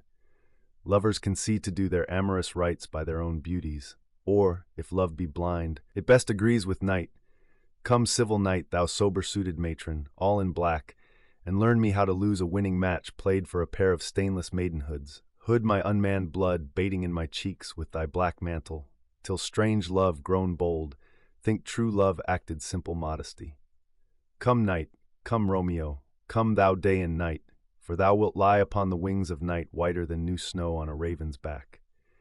Come, gentle night, come, loving, black-browed night. Give me my Romeo, and when he shall die, take him and cut him out in little stars, and he will make the face of heaven so fine that all the world will be in love with night and pay no worship to the garish sun. Oh, I have bought the mansion of a love, but not possessed it, and though I am sold, not yet enjoyed. So tedious is this day as is the night before some festival to an impatient child that hath new robes and may not wear them. Oh, here comes my nurse, and she brings news. And every tongue that speaks but Romeo's name speaks heavenly eloquence. Enter nurse with cords. Now, nurse, what news? What hast thou there? The cords that Romeo bid thee fetch. Nurse, the cords, throws them down. Juliet, me, what news? Why dost thou wring thy hands? Nurse, well a day, he's dead, he's dead, he's dead. We are undone, lady, we are undone. Alack the day, he's gone, he's killed, he's dead. Juliet, can heaven be so envious? Nurse, Romeo can, though heaven cannot, O Romeo. Romeo, whoever would have thought it? Romeo, Juliet, what devil art thou, that dost torment me thus? This torture should be roared in dismal hell. Hath Romeo slain himself? Say thou but I, and that bare vowel I shall poison more than the death-darting eye of cockatrice. I am not I, if there be such an eye, or those eyes shut that make the answer I. If he be slain, say I, or if not, no. Brief sounds determine of my weal or woe. Nurse, I saw the wound, I saw it with mine eyes. God save the mark, here on his manly breast, a piteous course, a bloody piteous course, pale, pale as ashes, all bedaubed in blood, all in gore blood. I swounded at the sight. Juliet, oh break my heart, poor bankrupt, break it once. To prison eyes ne'er look on liberty. Vile earth to earth resign, end motion here, and thou and Romeo press one heavy bier. Nurse, O Tybalt, Tybalt, the best friend I had, O courteous Tybalt, honest gentleman, that ever I should live to see thee dead. Juliet, what storm is this that blows so contrary? Is Romeo slaughtered and is Tybalt dead, my dear loved cousin and my dearer lord? Then, dreadful trumpet, sound the general doom, for who is living if those two are gone? Nurse, Tybalt is gone and Romeo banished. Romeo that killed him, he is banished. Juliet, O God, did Romeo's hand shed Tybalt's blood? Nurse, it did, alas the day it did. Juliet, O serpent heart, hid with a flowering face. Did ever dragon keep so fair a cave? Beautiful tyrant, fiend angelical, dove-feathered raven, wolvish ravening lamb, despised substance of divinest show, just opposite to what thou justly seemest, a damned saint, an honorable villain. O nature, what hadst thou to do in hell, when thou didst bower the spirit of a fiend in moral paradise of such sweet flesh? Was ever book containing such vile matter so fairly bound? O that deceit should dwell in such a gorgeous palace. Nurse, there's no trust, no faith, no honesty in men, all perjured, all forsworn, all naught, all dissemblers. Ah, where's my man? Give me some aqua vitae. These griefs, these woes, these sorrows make me old.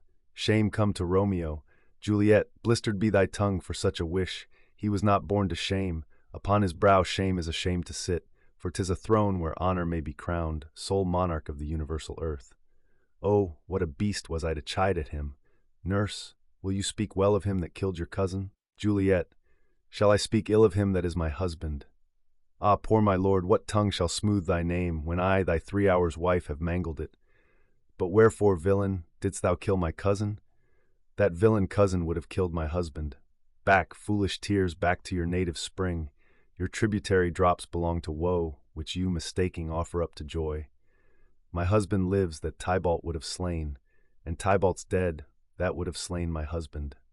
All this is comfort, wherefore weep I then? Some word there was, worser than Tybalt's death, that murdered me. I would forget it fain.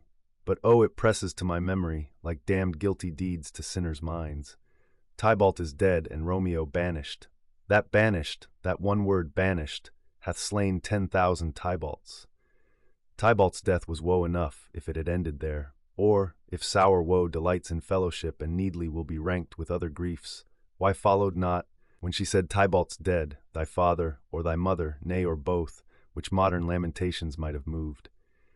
But with a rearward following Tybalt's death, Romeo is banished, to speak that word, his father, mother, Tybalt, Romeo, Juliet, all slain, all dead. Romeo is banished. There is no end, no limit, measure bound in that word's death. No words can that woe sound. Where is my father and my mother? Nurse, nurse, weeping and wailing over Tybalt's corse. Will you go to them? I will bring you thither. Juliet, wash they his wounds with tears. Mine shall be spent when theirs are dry for Romeo's banishment. Take up those cords, poor ropes, you are beguiled, both you and I, for Romeo is exiled. He made you for a highway to my bed, but I, a maid, die maiden widowed. Come, cords, come, nurse, I'll to my wedding bed, and death not Romeo take my maidenhead. Nurse, hie to your chamber, I'll find Romeo to comfort you. I wot well where he is. Hark ye, your Romeo will be here at night. I'll to him, he is hid at Laurence' cell. Juliet, oh find him, give this ring to my true knight, and bid him come to take his last farewell. Scene 3. Friar Laurence's cell. Enter Friar Laurence. Friar Laurence, Romeo, come forth, thou fearful man. Affliction is enamored of thy parts, and thou art wedded to calamity. Enter Romeo. Romeo, father, what news? What is the prince's doom? What sorrow craves acquaintance at my hand, that I yet know not? Friar Laurence, too familiar is my dear son with such sour company. I bring thee tidings of the prince's doom. Romeo, what less than doomsday is the prince's doom? Friar Laurence, a gentler judgment vanished from his lips, not body's death, but body's banishment. Romeo, ha banishment, be merciful, say death, for exile hath more terror in his look, much more than death. Do not say banishment. Friar Laurence, hence from Verona art thou banished. Be patient, for the world is broad and wide. Romeo, there is no world without Verona walls, but purgatory, torture, hell itself. Hence banished is banished from the world, and world's exile is death.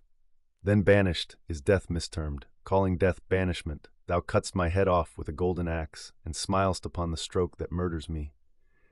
Friar Laurence, O deadly sin, O rude unthankfulness, thy fault our law calls death, but the kind prince taking thy part hath rushed aside the law, and turned that black word death to banishment. This is dear mercy, and thou seest it not. Romeo, 'tis torture and not mercy. Heaven is here, where Juliet lives. And every cat and dog and little mouse, every unworthy thing, live here in heaven and may look on her. But Romeo may not. More validity, more honorable state, more courtship lives in carrion flies than Romeo. They may seize on the white wonder of dear Juliet's hand and steal immortal blessing from her lips, who even in pure and vestal modesty still blush as thinking their own kisses sin. But Romeo may not, he is banished. Flies may do this, but I from this must fly. They are free men, but I am banished. And say'st thou yet that exile is not death? Hadst thou no poison mixed, no sharp ground knife, no sudden mean of death, though near so mean, but banished to kill me? Banished? O friar, the damned use that word in hell, howlings attend it. How hast thou the heart, being a divine, a ghostly confessor, a sin absolver, and my friend professed, to mangle me with that word banished? Friar Laurence, thou fond madman, hear me but speak a word. Romeo. Oh, thou wilt speak again of banishment. Friar Laurence, I'll give thee armor to keep off that word. Adversity's sweet milk, philosophy, to comfort thee, though thou art banished. Romeo, yet banished. Hang up philosophy. Unless philosophy can make a Juliet, displant a town, reverse a prince's doom, it helps not, it prevails not, talk no more. Friar Laurence, oh, then I see that madmen have no ears. Romeo, how should they when that wise men have no eyes? Friar Laurence, let me dispute with thee of thy estate. Romeo, thou canst not speak of that thou dost not feel. Wert thou as young as I, Juliet thy love, an hour but married, Tybalt murdered, doting like me and like me banished, then mightst thou speak, then mightst thou tear thy hair, and fall upon the ground as I do now, taking the measure of an unmade grave, knocking within. Friar Laurence, arise, one knocks, good Romeo, hide thyself. Romeo, not I, unless the breath of heartsick groans, mist-like, enfold me from the search of eyes. Knocking. Friar Laurence, hark, how they knock! Who's there? Romeo, arise, thou wilt be taken. Stay a while, stand up. Knocking continues. Run to my study, by and by. God's will, what simpleness is this? I come, I come. Who knocks so hard? Whence come you? What's your will? Nurse, within. Let me come in, and you shall know my errand. I come from Lady Juliet. Friar Laurence, welcome then. Enter Nurse. Nurse, O holy friar, O tell me, holy friar, where's my lady's lord, where's Romeo? Friar Laurence, there on the ground, with his own tears made drunk. Nurse, oh, he is even in my mistress' case, just in her case. O woeful sympathy, piteous predicament, even so lies she, blubbering and weeping, weeping and blubbering. Stand up, stand and you be a man. For Juliet's sake, for her sake, rise and stand.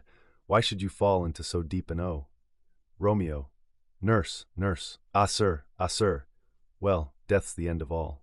Romeo, spakest thou of Juliet? How is it with her?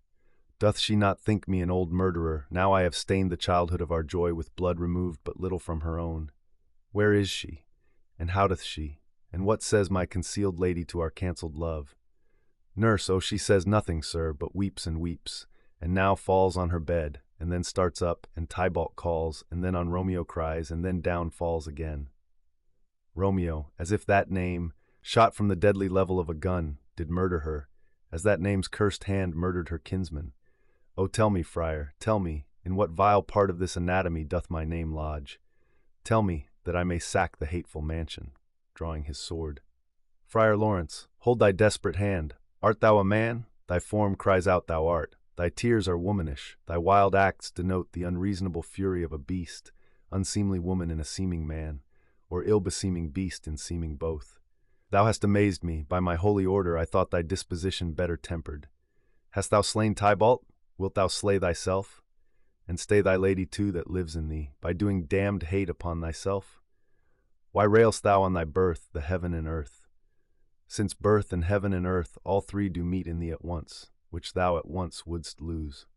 Fie, fie, thou shamest thy shape, thy love, thy wit, which like a usurer abound'st in all, and usest none in that true use indeed, which should bedeck thy shape, thy love, thy wit. Thy noble shape is but a form of wax, digressing from the valor of a man, thy dear love sworn but hollow perjury, killing that love which thou hast vowed to cherish. Thy wit, that ornament to shape and love, misshapen in the conduct of them both, like powder in a skitless soldier's flask, is set afire by thine own ignorance, and thou dismembered with thine own defense.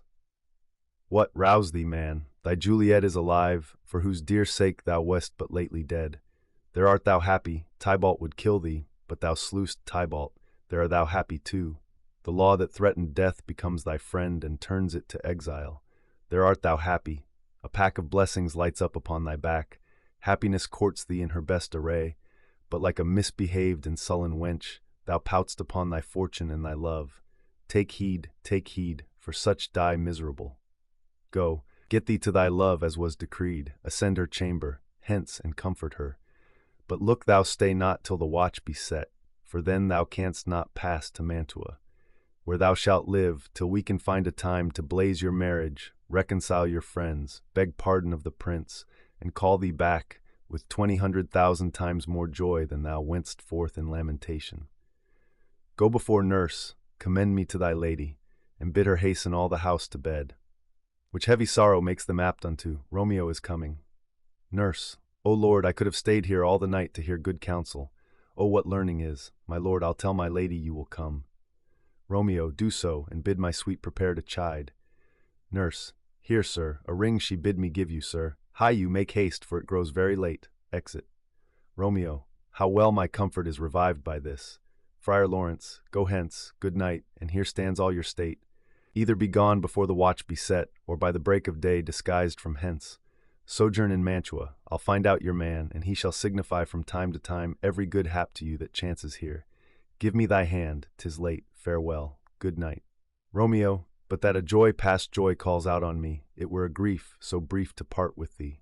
Farewell. Scene 4. A room in Capulet's house. Enter Capulet, Lady Capulet in Paris. Capulet, things have fallen out, sir, so unluckily, that we have had no time to move our daughter. Look you, she loved her kinsman Tybalt dearly, and so did I. Well, we were born to die. 'Tis very late, she'll not come down tonight, I promise you, but for your company I would have been abed an hour ago. Paris, these times of woe afford no time to woo. Madam, good night, commend me to your daughter. Lady Capulet, I will, and know her mind early tomorrow. Tonight she is mewed up to her heaviness. Capulet, Sir Paris, I will make a desperate tender of my child's love. I think she will be ruled in all respects by me, nay more, I doubt it not. Wife, go you to her ere you go to bed, acquaint her here of my son Paris's love, and bid her, mark you me, on Wednesday next.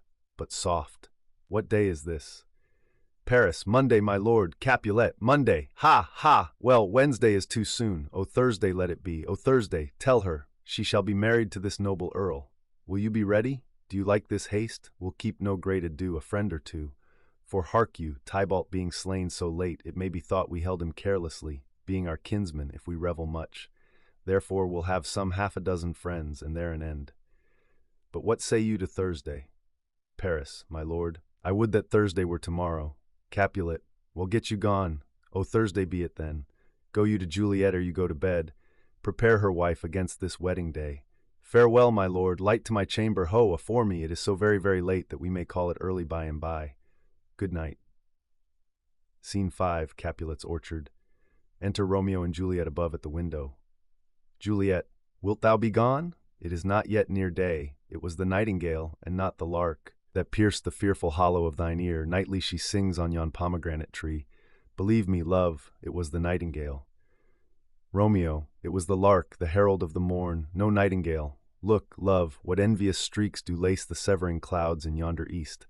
Night's candles are burnt out, and jocund day stands tiptoe on the misty mountain tops. I must be gone and live, or stay and die. Juliet, yon light is not daylight, I know it I. It is some meteor that the sun exhales, to be to thee this night a torch-bearer, and light thee on thy way to Mantua.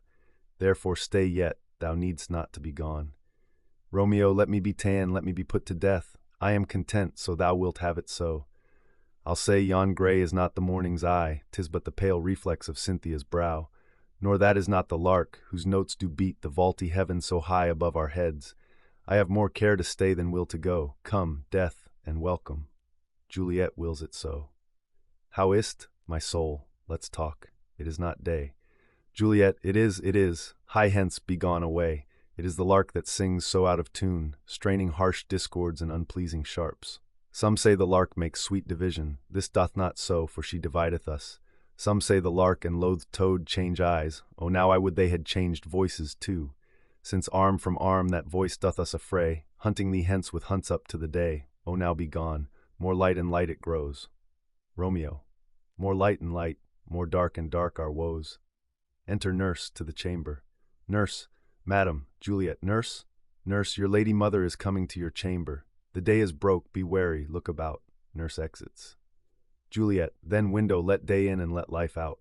Romeo, farewell, farewell, one kiss and I'll descend. He goeth down. Juliet, art thou gone so? Love, lord, a husband, friend, I must hear from thee every day in the hour, for in a minute there are many days. Oh, by this count I shall be much in years ere I again behold my Romeo.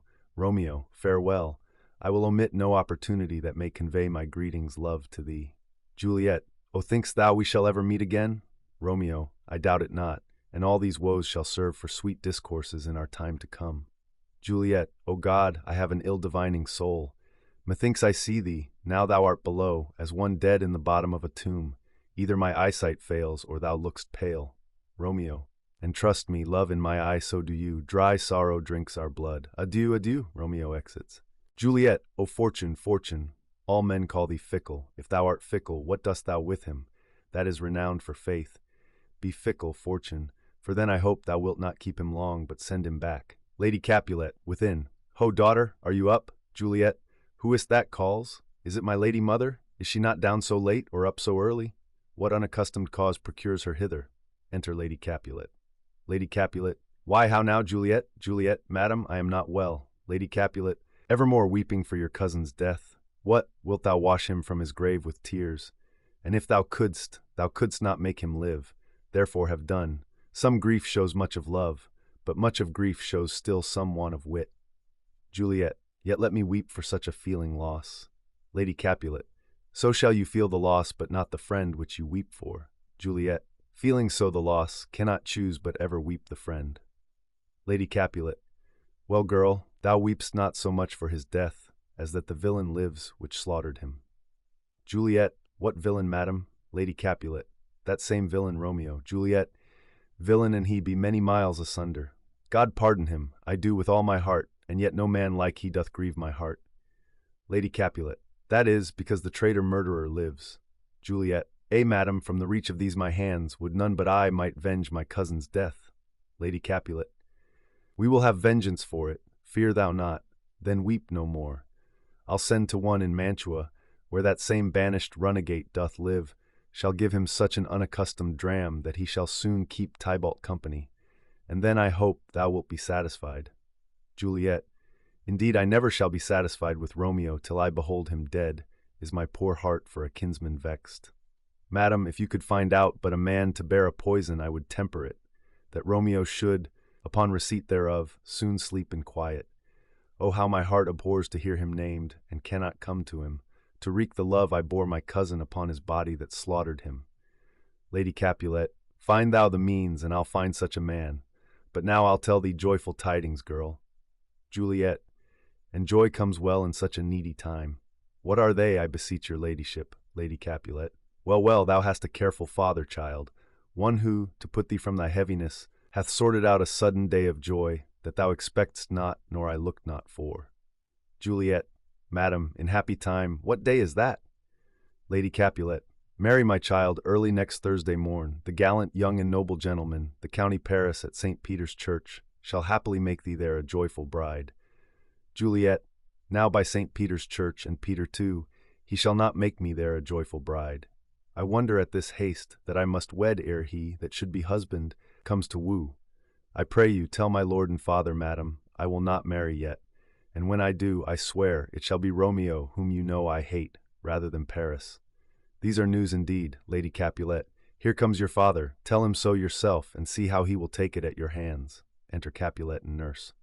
Capulet, when the sun sets, the air doth drizzle dew, but for the sunset of my brother's son, it rains downright. How now, a conduit girl, what, still in tears, evermore showering? In one little body thou counterfeit'st a bark, a sea, a wind, for still thy eyes, which I may call the sea, do ebb and flow with tears. The bark thy body is, sailing in this salt flood, the winds thy sighs, who, raging with thy tears, and they with them, without a sudden calm, will overset thy tempest-tossed body. How now, wife, have you delivered to her our decree? Lady Capulet, ay, sir, but she will none, she gives you thanks. I would the fool were married to her grave. Capulet, soft, take me with you, wife. How, will she none? Doth she not give us thanks? Is she not proud? Doth she not count her blessed, unworthy as she is, that we have wrought so worthy a gentleman to be her bridegroom? Juliet, not proud you have, but thankful that you have. Proud can I never be of what I hate, but thankful even for hate, that is meant love. Capulet, how now, chop logic, what is this? Proud, and I thank you not. And yet not proud, mistress minion you, thank me no thankings, nor proud me no prouds, but fettle your fine joints gainst Thursday next to go with Paris to St. Peter's Church, or I will drag thee on a hurdle thither. Out, you green sickness carrion, out, you baggage, you tallow face. Lady Capulet, fie, what, are you mad? Juliet, good father, I beseech you on my knees, hear me with patience but to speak a word. Capulet, hang thee, young baggage, disobedient wretch. I tell thee what, get thee to church a Thursday, or never after look me in the face. Speak not, reply not, do not answer me, my fingers itch. Wife, we scarce thought us blessed that God had lent us but this only child, but now I see this one is one too much, and that we have a curse in having her. Out on her, Hilding. Nurse, God in heaven bless her. You are to blame, my lord, to rate her so. Capulet, and why, my lady Wisdom? Hold your tongue, good Prudence, smatter with your gossips, go. Nurse, I speak no treason. Capulet, O God, ye God den. Nurse, may not one speak? Capulet, peace, you mumbling fool, utter your gravity o'er a gossip's bowl, for here we need it not. Lady Capulet, you are too hot. Capulet, God's bread, it makes me mad, day, night, hour, tide, time, work, play, alone in company, still my care hath been to have her matched, and having now provided a gentleman of noble parentage, of fair demesnes, youthful and nobly trained, stuffed, as they say, with honorable parts, proportioned as one's thought would wish a man, and then to have a wretched puling fool, a whining mammet, in her fortune's tender, to answer, I'll not wed, I cannot love, I am too young, I pray you, pardon me. But as you will not wed, I'll pardon you. Graze where you will, you shall not house with me. Look to it, think on't, I do not use to jest. Thursday is near, lay hand on heart, advise, and you be mine, I'll give you to my friend, and you be not, hang, beg, starve, die in the streets, for, by my soul, I'll ne'er acknowledge thee, nor what is mine shall never do thee good. Trust to it, bethink you, I'll not be forsworn. Capulet exits. Juliet, is there no pity sitting in the clouds that sees into the bottom of my grief?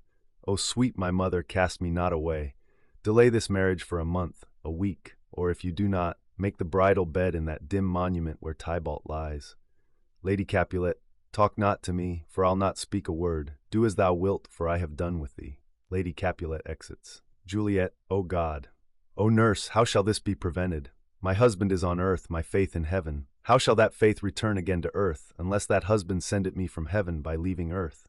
Comfort me, counsel me. Alack, alack, that heaven should practice stratagems upon so soft a subject as myself. What sayest thou? Hast thou not a word of joy? Some comfort, nurse. Nurse, faith, here it is. Romeo is banished, and all the world to nothing, that he dares ne'er come back to challenge you, or if he do, it needs must be by stealth. Then, since the case so stands as now it doth, I think it best you married with the county. Oh, he's a lovely gentleman. Romeo's a dish-clout to him. An eagle, madam, hath not so green, so quick, so fair an eye as Paris hath. Beshrew my very heart, I think you are happy in this second match, for it excels your first, or if it did not, your first is dead, or 'twere as good he were, as living here and you no use of him. Juliet, speakest thou from thy heart? Nurse, and from my soul too, or else beshrew them both. Juliet, amen. Nurse, what? Juliet, well, thou hast comforted me marvellous much. Go in, and tell my lady I am gone, having displeased my father to Laurence cell, to make confession and to be absolved. Nurse, marry, I will, and this is wisely done. Nurse exits.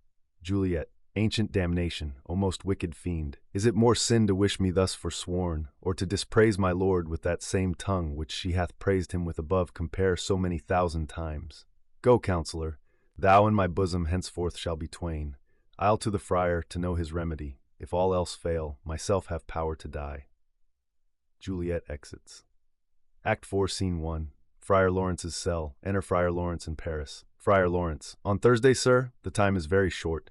Paris. My father Capulet will have it so, and I am nothing slow to slack his haste. Friar Laurence. You say you do not know the lady's mind. Uneven is the course, I like it not. Paris. Immoderately she weeps for Tybalt's death, and therefore have I little talked of love, for Venus smiles not in a house of tears. Now, sir, her father counts it dangerous that she doth give her sorrow so much sway, and in his wisdom hastes our marriage to stop the inundation of her tears, which too much minded by herself alone may be put from her by society. Now do you know the reason of this haste? Friar Laurence, aside. I would I knew not why it should be slowed.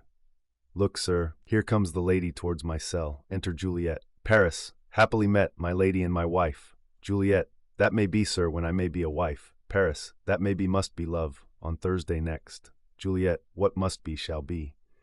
Friar Laurence, that's a certain text. Paris, come you to make confession to this father.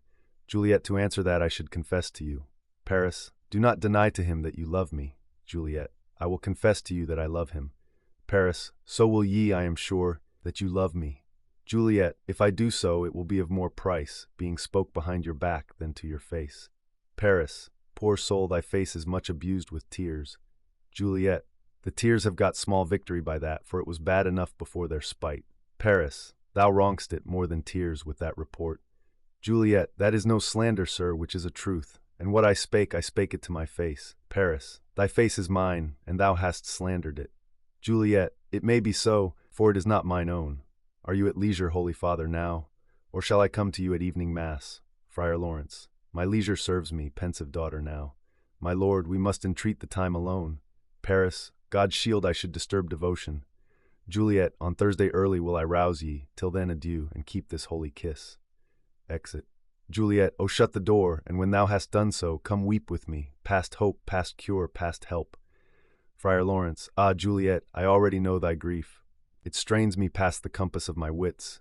I hear thou must, and nothing may prorogue it, on Thursday next be married to this county.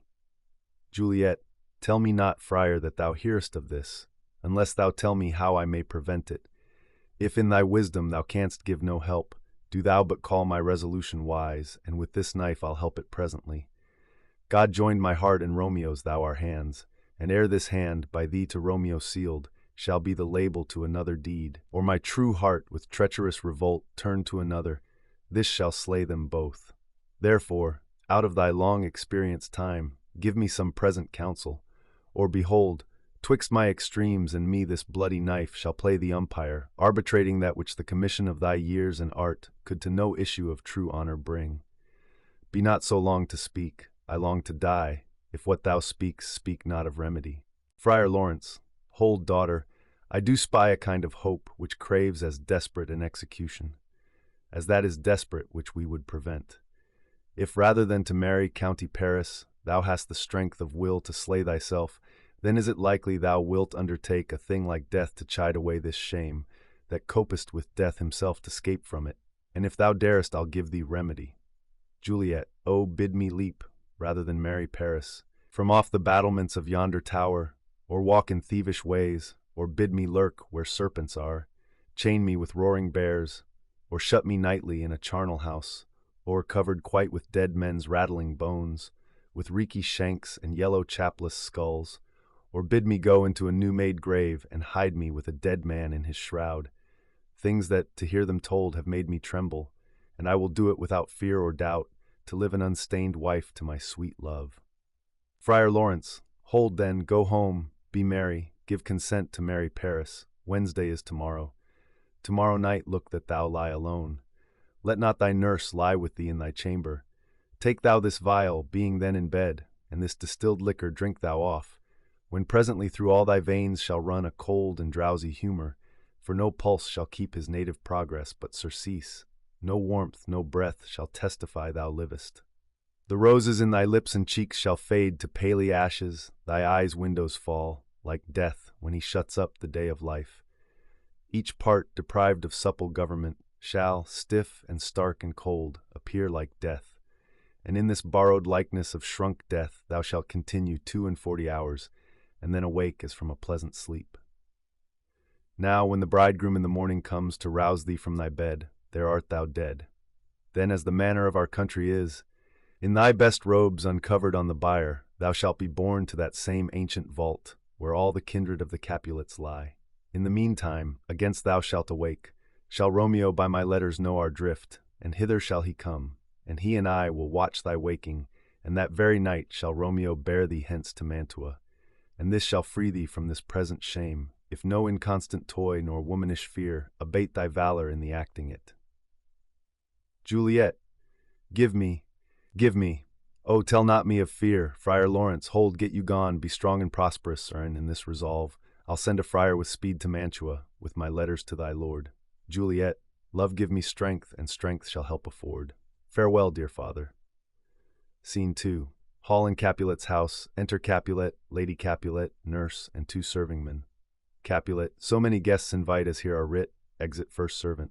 Sirrah, go hire me 20 cunning cooks. Second servant, you shall have none ill, sir, for I'll try if they can lick their fingers. Capulet, how canst thou try them so? Second servant, marry, sir, 'tis an ill cook that cannot lick his own fingers. Therefore he that cannot lick his fingers goes not with me. Capulet, go, be gone. Exit second servant. We shall be much unfurnished for this time. What, is my daughter gone to Friar Laurence? Nurse, forsooth. Capulet, well, he may chance to do some good on her. A peevish self-willed harlotry it is. Nurse, see where she comes from shrift with merry look. Enter Juliet. Capulet, how now, my headstrong? Where have you been gadding?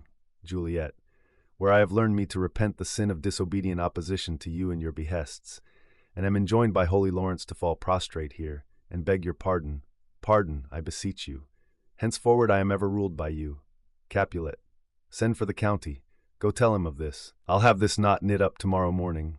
Juliet, I met the youthful lord at Laurence's cell, and gave him what becomed love I might, not step o'er the bounds of modesty. Capulet, why, I am glad on't. This is well. Stand up. This is asked should be. Let me see the county. Mary, go, I say, and fetch him hither. Now, afore God, this reverend holy friar, our whole city is much bound to him. Juliet, nurse, will you go with me into my closet to help me sort such needful ornaments as you think fit to furnish me tomorrow? Lady Capulet, no, not till Thursday, there is time enough. Capulet, go, nurse, go with her, we'll to church tomorrow. Exeunt Juliet and nurse. Lady Capulet, we shall be short in our provision, 'tis now near night. Capulet, tush, I will stir about, and all things shall be well, I warrant thee, wife. Go thou to Juliet, help to deck up her. I'll not to bed tonight, let me alone. I'll play the housewife for this once. What, ho, they are all forth. Well, I will walk myself to County Paris, to prepare him up against tomorrow. My heart is wondrous light, since this same wayward girl is so reclaimed. Scene 3. Juliet's chamber. Enter Juliet and nurse. Juliet, those attires are best, but, gentle nurse, I pray thee, leave me to myself tonight, for I have need of many orisons to move the heavens to smile upon my state, which, well thou knowest, is cross and full of sin. Enter Lady Capulet. Lady Capulet, what are you busy, ho? Need you my help? Juliet, no, madam, we have culled such necessaries as are behooveful for our state tomorrow. So please you, let me now be left alone, and let the nurse this night sit up with you, for I am sure you have your hands full all, in this so sudden business. Lady Capulet, good night, get thee to bed, and rest, for thou hast need. Exeunt Lady Capulet and nurse. Juliet, farewell, God knows when we shall meet again. I have a faint cold fear thrills through my veins that almost freezes up the heat of life. I'll call them back again to comfort me. Nurse, what should she do here? My dismal scene I needs must act alone. Come, vile. What if this mixture do not work at all? Shall I be married then tomorrow morning? No, no, this shall forbid it.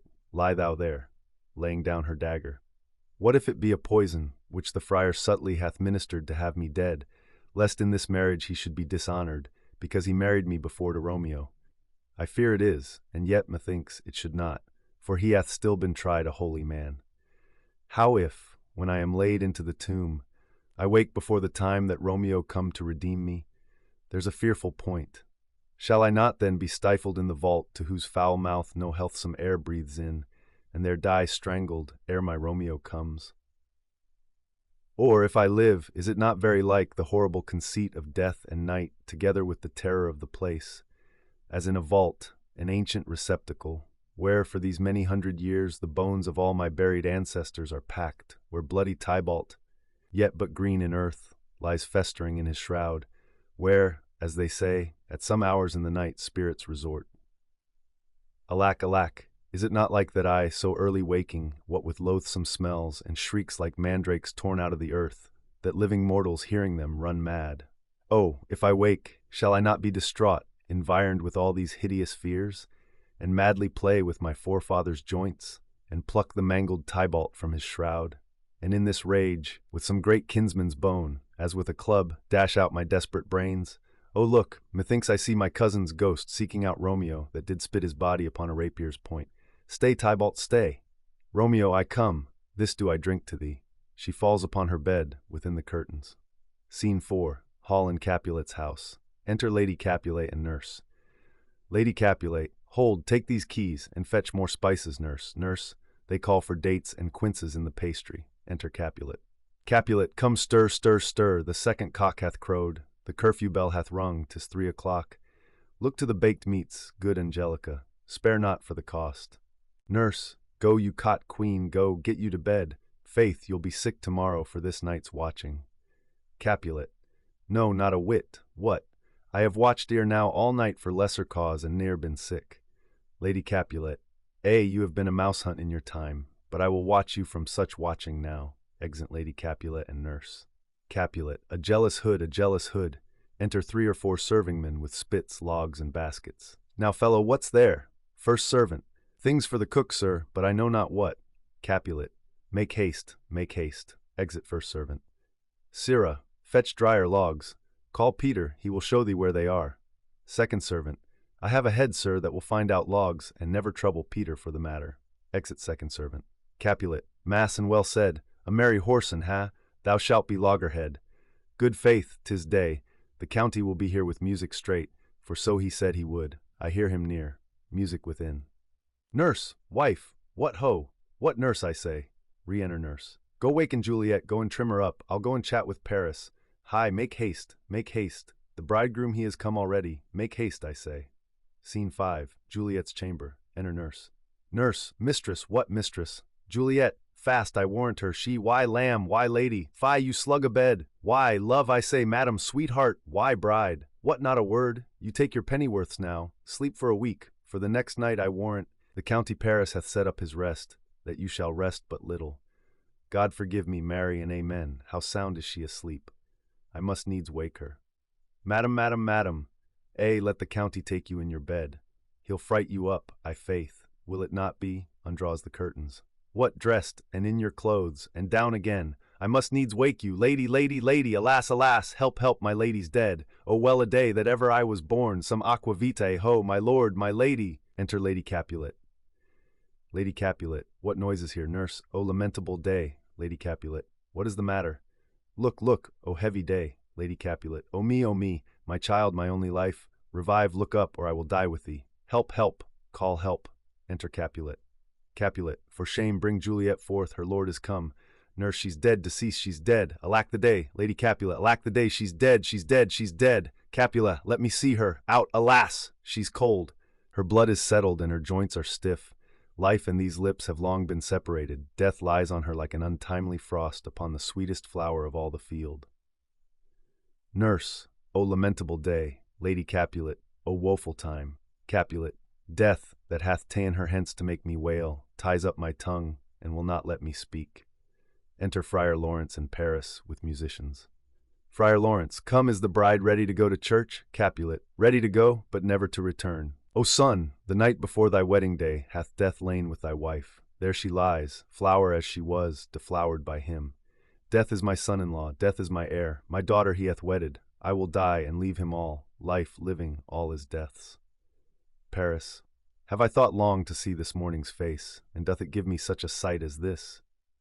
Lady Capulet, accursed, unhappy, wretched, hateful day, most miserable hour that ere time saw in lasting labor of his pilgrimage. But one poor and loving child, but one thing to rejoice and solace in, and cruel death hath catched it from my sight. Nurse, O woe, O woeful, woeful, woeful day, most lamentable day, most woeful day that ever I did yet behold. O day, O day, O day, O hateful day, never was seen so black a day as this. O woeful day, O woeful day, Paris, beguiled, divorced, wronged, spited, slain, most detestable death, by thee beguiled, by cruel thee quite overthrown. O love, O life, not life, but love and death. Capulet, despised, distressed, hated, martyred, killed. Uncomfortable time, why camest thou now to murder our solemnity? O child, my soul and not my child, dead art thou. Alack, my child is dead, and with my child my joys are buried. Friar Laurence, peace, ho, for shame. Confusion's cure lives not in these confusions. Heaven and yourself had part in this fair maid, now heaven hath all, and all the better is it for the maid. Your part in her you could not keep from death, but heaven keeps his part in eternal life. The most you sought was her promotion, for 'twas your heaven she should be advanced, and weep ye now, seeing she is advanced above the clouds as high as heaven itself? Oh, in this love, you love your child so ill, that you run mad, seeing that she is well. She's not well married that lives married long, but she's best married that dies married young. Dry up your tears and stick your rosemary on this fair corse, and, as the custom is, in all her best array bear her to church, for though fond nature bids us in lament, yet nature's tears are reason's merriment.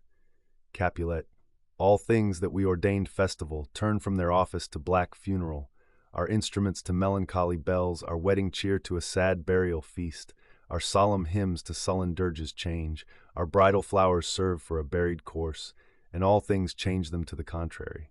Friar Laurence, sir, go you in, and madam, go with him, and go, Sir Paris, every one prepare to follow this fair course unto her grave. The heavens do lore upon you for some ill, move them no more by crossing their high will. Exeunt Capulet, Lady Capulet, Paris, and Friar Laurence. First musician, faith, we may put up our pipes and be gone. Nurse, honest good fellows, put up, for well you know this is a pitiful case. Exit nurse. First musician, by my troth, the case may be amended. Enter Peter.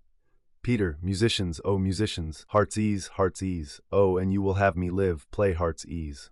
First musician, why heart's ease? Peter, O musicians, because my heart itself plays, my heart is full of woe.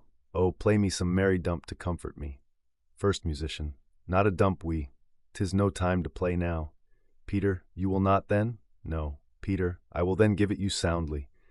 First musician, what will you give us? Peter, no money on my faith, but the gleek. I will give you the minstrel. First musician, then I will give you the serving creature. Peter, then will I lay the serving creature's dagger on your pate. I will carry no crotchets. I'll ree you, I'll fa you. Do you note me? First musician, and you ree us and fa us, you note us. Second musician, pray you, put up your dagger, and put out your wit. Peter, then have it you with my wit. I will dry beat you with an iron wit, and put up my iron dagger. Answer me like men. When griping grief the heart doth wound, and doleful dumps the mind oppress, then music with her silver sound. Why silver sound? Why music with her silver sound? What say you, Simon Catling, musician? Marry, sir, because silver hath a sweet sound. Peter, pretty. What say you, Hugh Rebeck? Second musician. I say silver sound because musicians sound for silver. Peter, pretty too. What say you, James Soundpost? Third musician. Faith, I know not what to say. Peter. Oh, I cry you mercy, you are the singer, I will say for you. It is music with her silver sound, because musicians have no gold for sounding. Then music with her silver sound with speedy help doth lend redress. Exit. First musician. What a pestilent knave is this same. Second musician. Hang him, Jack. Come, we'll in here. Tarry for the mourners and stay dinner. Act 5, Scene 1.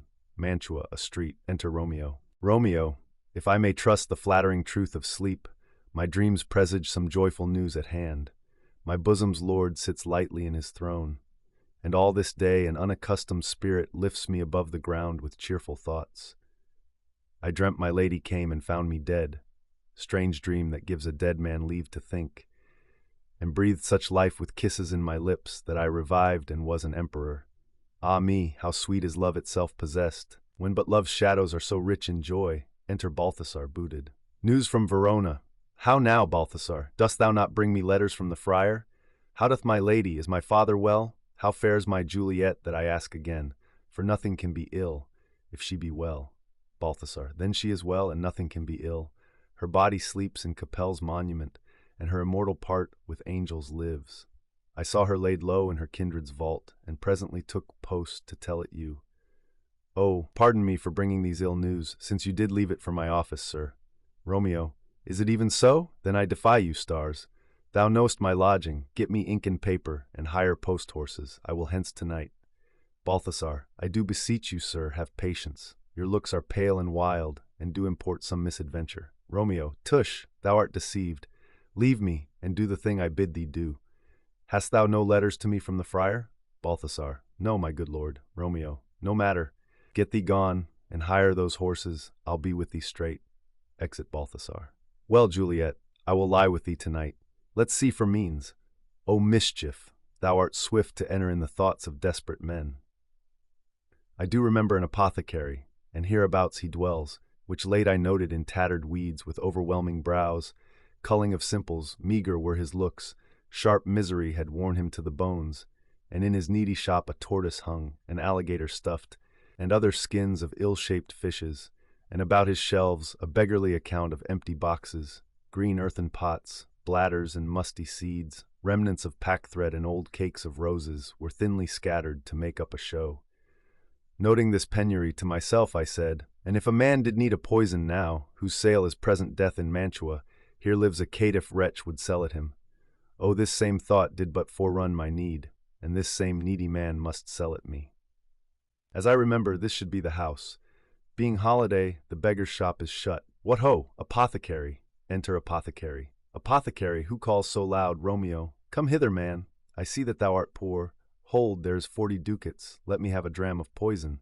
Such soon speeding gear as will disperse itself through all the veins, that the life-weary taker may fall dead, and that the trunk may be discharged of breath, as violently as hasty powder fired doth hurry from the fatal cannon's womb.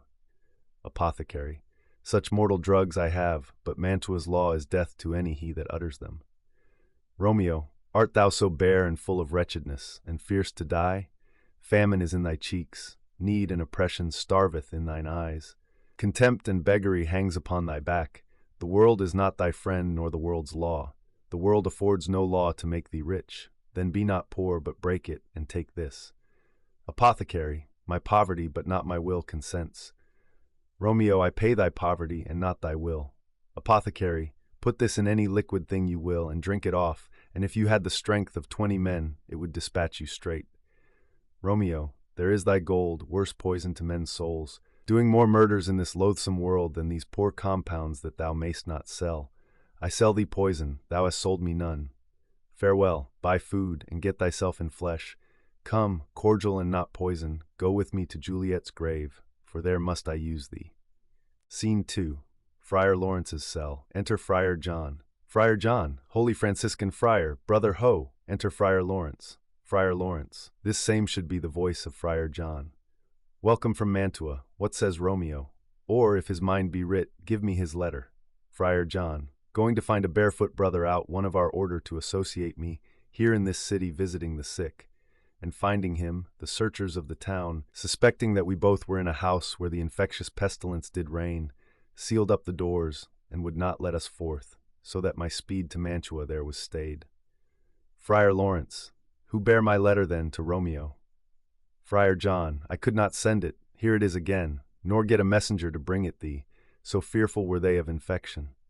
Friar Laurence, unhappy fortune by my brotherhood, the letter was not nice but full of charge of dear import, and the neglecting it may do much danger. Friar John, go hence, get me an iron crow and bring it straight unto my cell. Friar John, brother, I'll go and bring it thee. Exit Friar John. Friar Laurence, now must I to the monument alone. Within 3 hours will fair Juliet wake. She will beshrew me much that Romeo hath had no notice of these accidents. But I will write again to Mantua, and keep her at my cell till Romeo come, poor living corse closed in a dead man's tomb.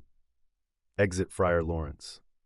Scene 3. A churchyard, in it a tomb belonging to the Capulets. Enter Paris, and his page bearing flowers and a torch. Paris, give me thy torch, boy. Hence and stand aloof, yet put it out, for I would not be seen.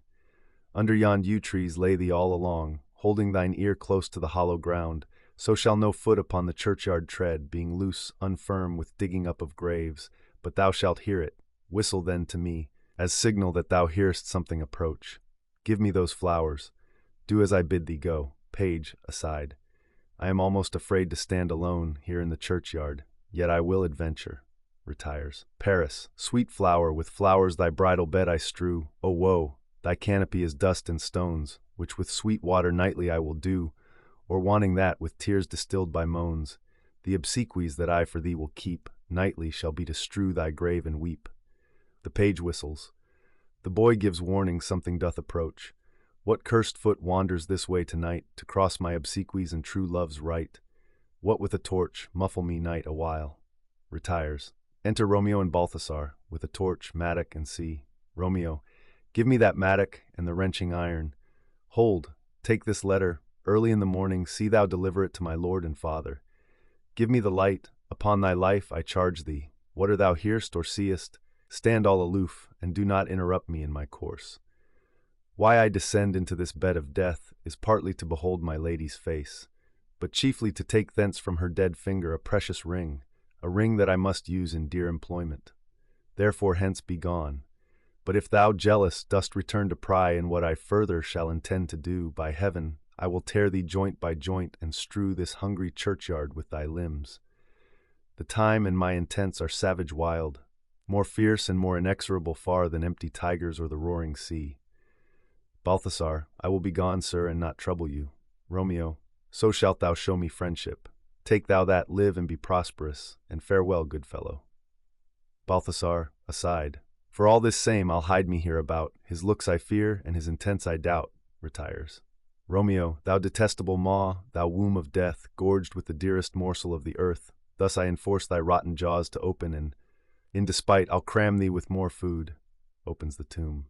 Paris, this is that banished haughty Montague, that murdered my love's cousin, with which grief, it is supposed, the fair creature died, and here is come to do some villainous shame to the dead bodies.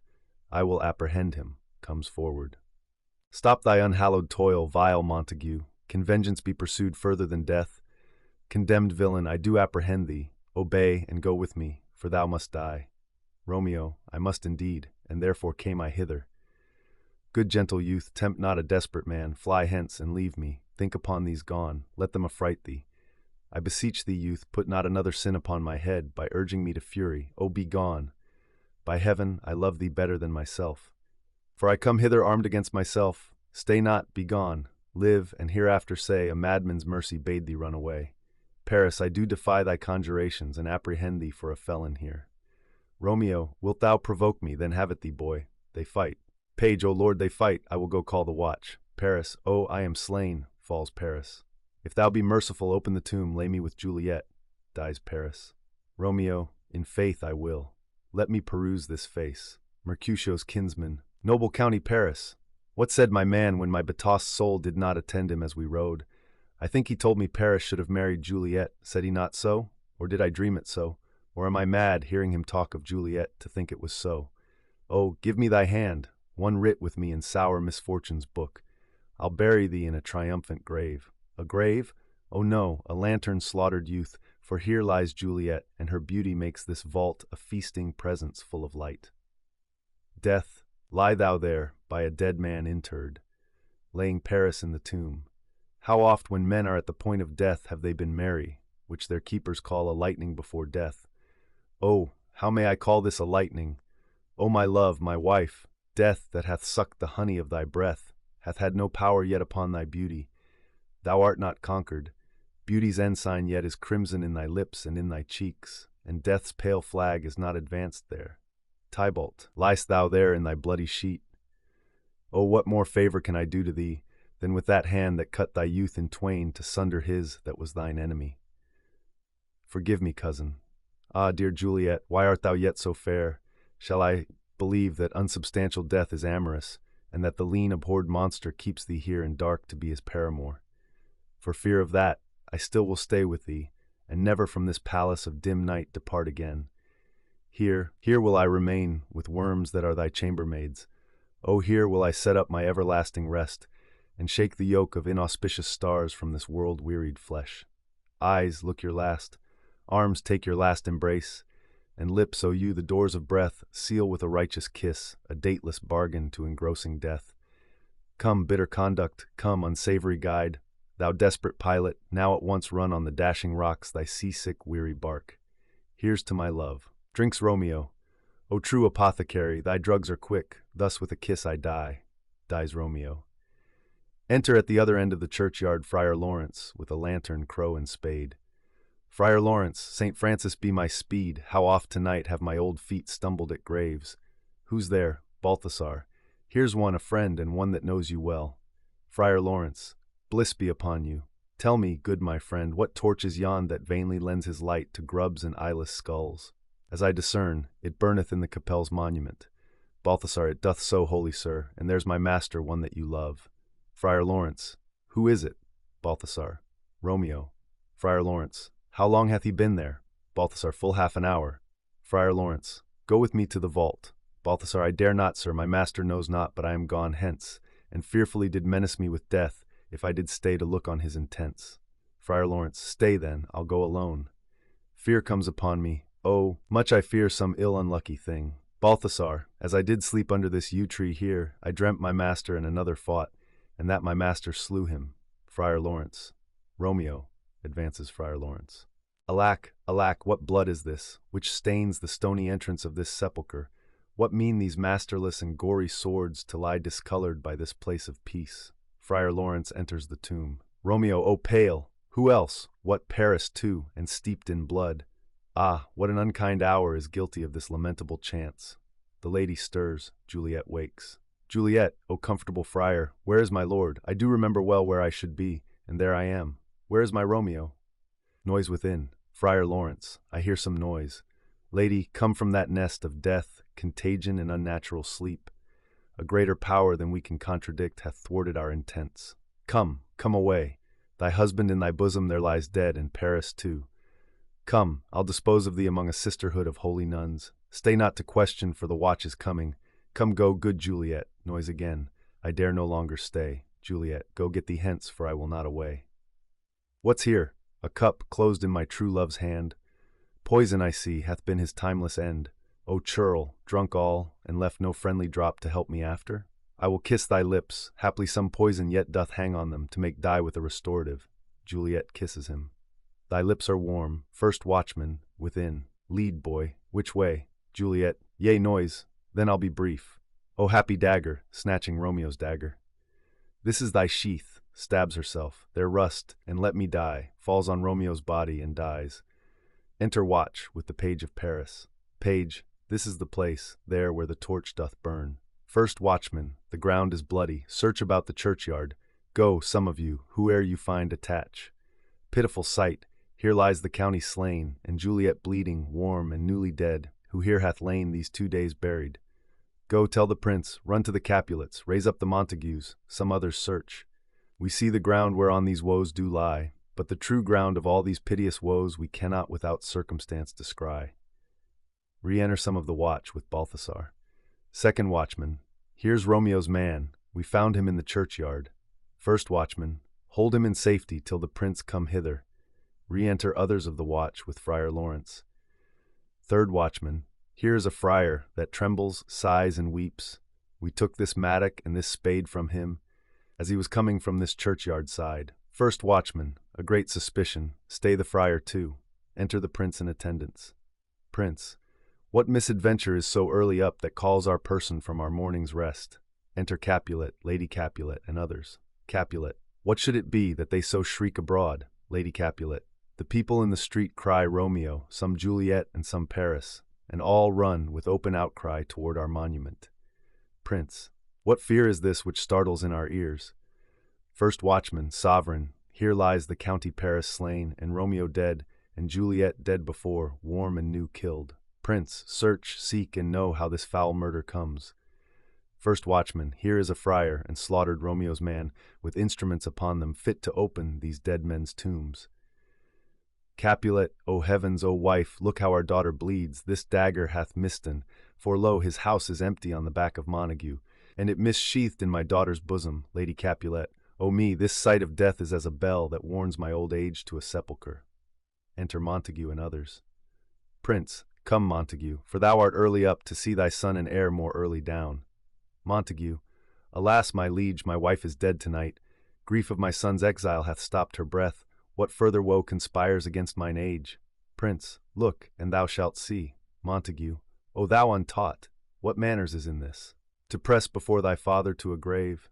Prince, seal up the mouth of outrage for a while, till we can clear these ambiguities, and know their spring, their head, their true descent, and then will I be general of your woes, and lead you even to death. Meantime forbear, and let mischance be slave to patience. Bring forth the parties of suspicion. Friar Laurence, I am the greatest, able to do least, yet most suspected, as the time and place doth make against me of this direful murder. And here I stand, both to impeach and purge myself condemned and myself excused. Prince, then say at once what thou dost know in this. Friar Laurence, I will be brief, for my short date of breath is not so long as is a tedious tale. Romeo, there dead, was husband to that Juliet, and she, there dead, that Romeo's faithful wife. I married them, and their stolen marriage day was Tybalt's doomsday, whose untimely death banished the new-made bridegroom from the city, for whom, and not for Tybalt, Juliet pined. You, to remove that siege of grief from her, betrothed and would have married her perforce to county Paris. Then comes she to me, and, with wild looks, bid me devise some mean to rid her from this second marriage, or in my cell there would she kill herself.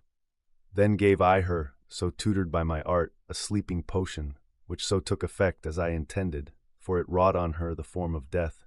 Meantime I writ to Romeo, that he should hither come as this dire night, to help to take her from her borrowed grave, being the time the potion's force should cease. But he which bore my letter, Friar John, was stayed by accident, and yesternight returned my letter back. Then all alone at the prefixed hour of her waking came I to take her from her kindred's vault, meaning to keep her closely at my cell, till I conveniently could send to Romeo. But when I came, some minute ere the time of her awaking, here untimely lay the noble Paris and true Romeo dead. She wakes, and I entreated her come forth, and bear this work of heaven with patience. But then a noise did scare me from the tomb, and she, too desperate, would not go with me, but, as it seems, did violence on herself. All this I know, and to the marriage her nurse is privy, and if aught in this miscarried by my fault, let my old life be sacrificed some hour before his time unto the rigor of severest law. Prince, we still have known thee for a holy man. Where's Romeo's man? What can he say in this? Balthasar, I brought my master news of Juliet's death, and then in post he came from Mantua to this same place, to this same monument.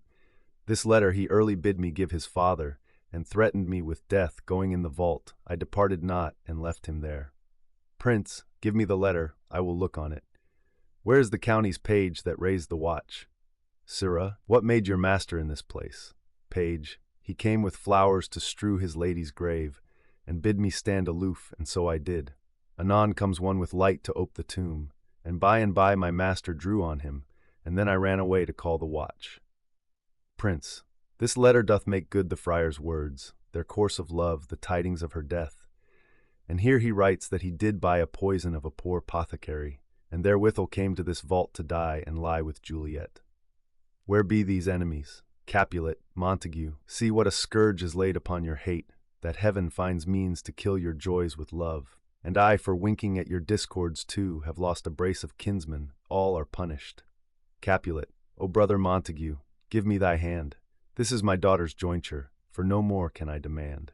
Montague, but I can give thee more, for I will raise her statue in pure gold, that while Verona by that name is known, there shall no figure at such rate be set as that of true and faithful Juliet, Capulet. As rich shall Romeo's by his ladies lie, poor sacrifices of our enmity.